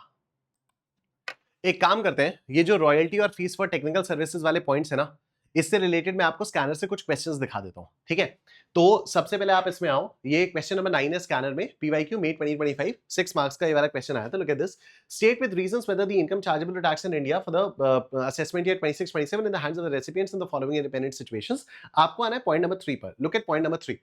ठीक है, mister Ramesh received royalty of 8,25,000 rupees, 8,25,000 rupees की रॉयल्टी मिली in consideration of providing patent rights to mister Sunil. ठीक है, तो 8,25,000 रुपीज की रॉयल्टी किसको मिली, एक नॉन रेजिडेंट को मिली होगी, मिस्टर रमेश को। ठीक है, और क्यों, क्योंकि इन्होंने पेटेंट राइट्स दिए मिस्टर सुनील को। मिस्टर सुनील ने एक नया प्रोडक्ट डेवलप किया इंडिया के अंदर। मिस्टर सुनील ने एक नया प्रोडक्ट डेवलप किया इंडिया के अंदर by utilising the patent rights. 30% of the royalty was received in India and 70% of the royalty was received outside India. Mr. Ramesh and Sunil both have the status of non-residents in India. दोनों के दोनों non residents हैं, लेकिन ये patent को use करके develop कहां पर किया गया, नया प्रोडक्ट इंडिया में प्रोडक्ट डेवलप किया, तो जाहिर सी बात है आपको कॉमन सेंस से इंट्यूशन हो रहा है कि भाई this is deem to accrue और अराइज इन इंडिया। ठीक है, तो देखो, royalty received by mister Ramesh, non resident from Sunil, another non resident, would be deemed to accrue or arise in India, would be deemed to accrue or arise in India since such royalty is paid for patent rights used for new product developed in India. Developed in India, यही तो हम लोग यहां पर कह रहे थे, यही हम लोग यहां पर क्या कह रहे थे जब हम रॉयल्टी के बारे में बात कर रहे थे। ठीक है, जब हम लोग यहां पर रॉयल्टी के बारे में बात कर रहे थे, तो ये देखो, ये रॉयल्टी वाली बात हुई, यहां पर interest by way of royalty payable by government or a person who is a resident. ठीक है, हम लोगों ने इस वाले एक्सेप्शन के बारे में बात की यहां पर, लेकिन इसका यहां पर एक दूसरा भी पार्ट है कि a person who is a non-resident only when royalty is payable in respect of any right, property or information used or services utilized for the purpose of business or profession carried on in India or for the purpose of making or earning any income from any source in India। ठीक है, ये India में चल रहा है, मतलब यहां पर ना आप लोगों को फील ही आ गई थी कि हाँ भाई ये तो डीम टू अक्रू और अराइज इंडिया में होना ही है, ये तो डीम टू अक्रू और अराइज इंडिया में होना ही है। ठीक है, अब हम लोग यहां पर फिर से सर्च करते हैं रॉयल्टी का। नेक्स्ट क्वेश्चन देखते हैं, ये तो सुनील वाला क्वेश्चन हो गया। ठीक है, ये वाला क्वेश्चन हो गया हमारा, ये वाला क्वेश्चन हमारा हो गया, ये भी हो गया। अब आओ ये वाला क्वेश्चन देखो, look at this question. November 2023 PYQ, November 2023, 4 marks का क्वेश्चन है। Mister Sanjay has following incomes during the previous year 25-26। ठीक है, पॉइंट नंबर 3 देखो, royalty receive from mister Akhil, a resident, for technical services given to run a business outside India, 20,000 रुपए। Technical services के लिए fees दी गई, तो फीस फॉर टेक्निकल सर्विसेज हो गई। ठीक है, फीस फॉर टेक्निकल सर्विसेज हो गई, अखिल से मिला, अखिल कौन है, एक रेजिडेंट है। ये फीस फॉर टेक्निकल सर्विसेज मिली, given to run a business outside India, 20,000 rupees. आओ ये देखो, ध्यान से देखना है इसको।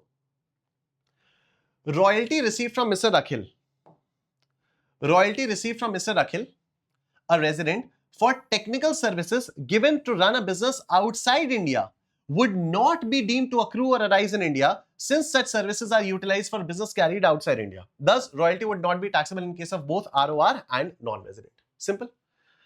ठीक है, आरएनओआर और नॉन रेजिडेंट दोनों के केस में ये वाली रॉयल्टी टैक्सेबल नहीं होगी, ये fees for technical services taxable नहीं होगी। भले ही फीस फॉर टेक्निकल सर्विसेज यहां से दी गई है, लेकिन this has been used for running a business outside India, तो इसको इंडिया में डीम टू अक्रू और अराइज नहीं माना जाएगा। ठीक है, इसको इंडिया में डीम टू अक्रू और अराइज नहीं माना जाएगा। ये अखिल वाला क्वेश्चन हमारा हो गया। ठीक है, आओ एक क्वेश्चन मैं आप लोगों को और दिखाता हूं यहां पर। लुक एट दिस क्वेश्चन, ये बहुत जगहों पर आया हुआ है। ओके, एमटीपी नवंबर 2023 सीरीज 2 8 मार्क्स का क्वेश्चन है। एमटीपी नवंबर 2022 सीरीज 2 में का क्वेश्चन है, ये सेम 8 मार्क्स का क्वेश्चन है। और पीवाईक्यू दिसंबर 27, ये दिसंबर 27 कहां से आएगा? पीवाईक्यू दिसंबर 21 7 मार्क्स का क्वेश्चन है। Examine the tax implications of the following transactions for assessment year 26-27। अब यहां पर आ जाओ आप लोग पॉइंट नंबर 3 पर। Mr. Naveen, a non-resident in India, has earned 3 lakh rupees as royalty. 3 lakh रुपए की रॉयल्टी की for a patent right made available to Mr. Rakesh, who is also a non-resident. ठीक है, तो एक non-resident ने दूसरे non-resident को रॉयल्टी के लिए पैसा दिया, मतलब पेटेंट राइट्स दिए और उसके लिए 3 लाख रुपए दिए। Mr. Rakesh has utilized the patent rights for development of a product in India. Product कहां पर डेवलप हो रहा है? प्रोडक्ट डेवलप हो रहा है इन India, and 50% of the royalty is received in India, 50% outside India. How does it matter? It doesn't matter, क्योंकि product आपने इंडिया में बनाया, तो इसलिए पूरा का पूरा डीम टू अक्रू और अराइज इन इंडिया में ही माना जाएगा। ठीक है, कहां गया ये? अच्छा, पॉइंट नंबर 3 ये रहा। ठीक है, royalty payable by non-resident would be deemed to accrue or arise in India in the hands of the recipient only when such royalty is payable in respect of any right, property or information used for the purpose of business or profession carried on by such non-resident in India or earning any income from any source in India. In the present case, since Mr. Rakesh, a non-resident, paid the royalty of 3 lakh rupees for a patent right used for the development of a product in India, the same would be taxable in India in the hands of recipient, Mr. Naveen, a non-resident, irrespective of the fact that only 50% of the royalty is received in India. Done, ये भी हम लोगों का हो गया। Let's see, तो हो गया। Look at this question. अच्छा, ये वाला भी हो गया हमारा। ये वाला देखते हैं, ये वाला देखो। नवंबर 2023 एमटीपी सीरीज 1 6 मार्क्स, और ये मई 2019 में आया हुआ है 7 मार्क्स का। आप लोग देख रहे हो स्कैनर में किस लेवल के क्वेश्चंस यहां पर दिए हुए हैं। ठीक है, तो देखो, the following are incomes of Shri Subhash Chandra, citizen of India, for the previous year 25-26। Point number 4 देखो, royalty of 4 lakh rupees received from Shri Ramesh, resident, for technical services provided to run a business outside India. तो टेक्निकल सर्विसेज के लिए मिला हुआ है यहां पर आपको पैसा, लेकिन बिजनेस आउटसाइड इंडिया है, तो क्या इसको डीम टू अक्रू और अराइज इन इंडिया माना जाएगा? बिल्कुल भी नहीं, इसको डीम टू अक्रू और अराइज इन इंडिया नहीं माना जाएगा। This is what, this is point number 4। Point number 4 अगर हम लोग देखें तो ये रहा। ठीक है, royalty receive from a resident for technical services provided to run a business outside India, this is taxable in the hands of ROR. ROR के हाथ में तो टैक्सेबल होगा ही होगा, उसकी ग्लोबल इनकम टैक्सेबल हो जाती है। ठीक है, since global income is taxable in the hands of ROR, not taxable in the hands of RNOR. RNOR के हाथ में टैक्सेबल नहीं होगा, since royalty income is not deemed to accrue or arise in India, as such income is paid by a resident for technical services used to run a business outside India. Outside India. ठीक है, बस यही वो जो royalty और fees for technical services वाले जो points है ना, उससे रिलेटेड एग्जाम में क्वेश्चंस आते हैं। और ऑल्दो वो हम लोग कॉमन सेंस से फील के बेसिस पर हम लोग सॉल्व कर सकते हैं, बट स्टिल कुछ एक आध दो पॉइंट्स होते हैं जो मुझे लगता है कि मुझे आप लोगों को बता देने चाहिए थे, तो वो मैंने आप लोगों को यहाँ पर स्कैनर से क्वेश्चंस की प्रैक्टिस करा दी है, और अब बाकी क्वेश्चंस की प्रैक्टिस आप लोग अपने आप से कर सकते हो। ठीक है, एक बार मैं आपको फिर से बता देता हूं, फास्ट ट्रैक बैच पर अभी 15% ऑफ चल रहा है टिल टुमारो, 12 मार्च 2026 तक फास्ट ट्रैक बैच पर 15% ऑफ का ऑफर चल रहा है। फीचर्स वगैरह मैं सारे के सारे आपको बता ही चुका हूं।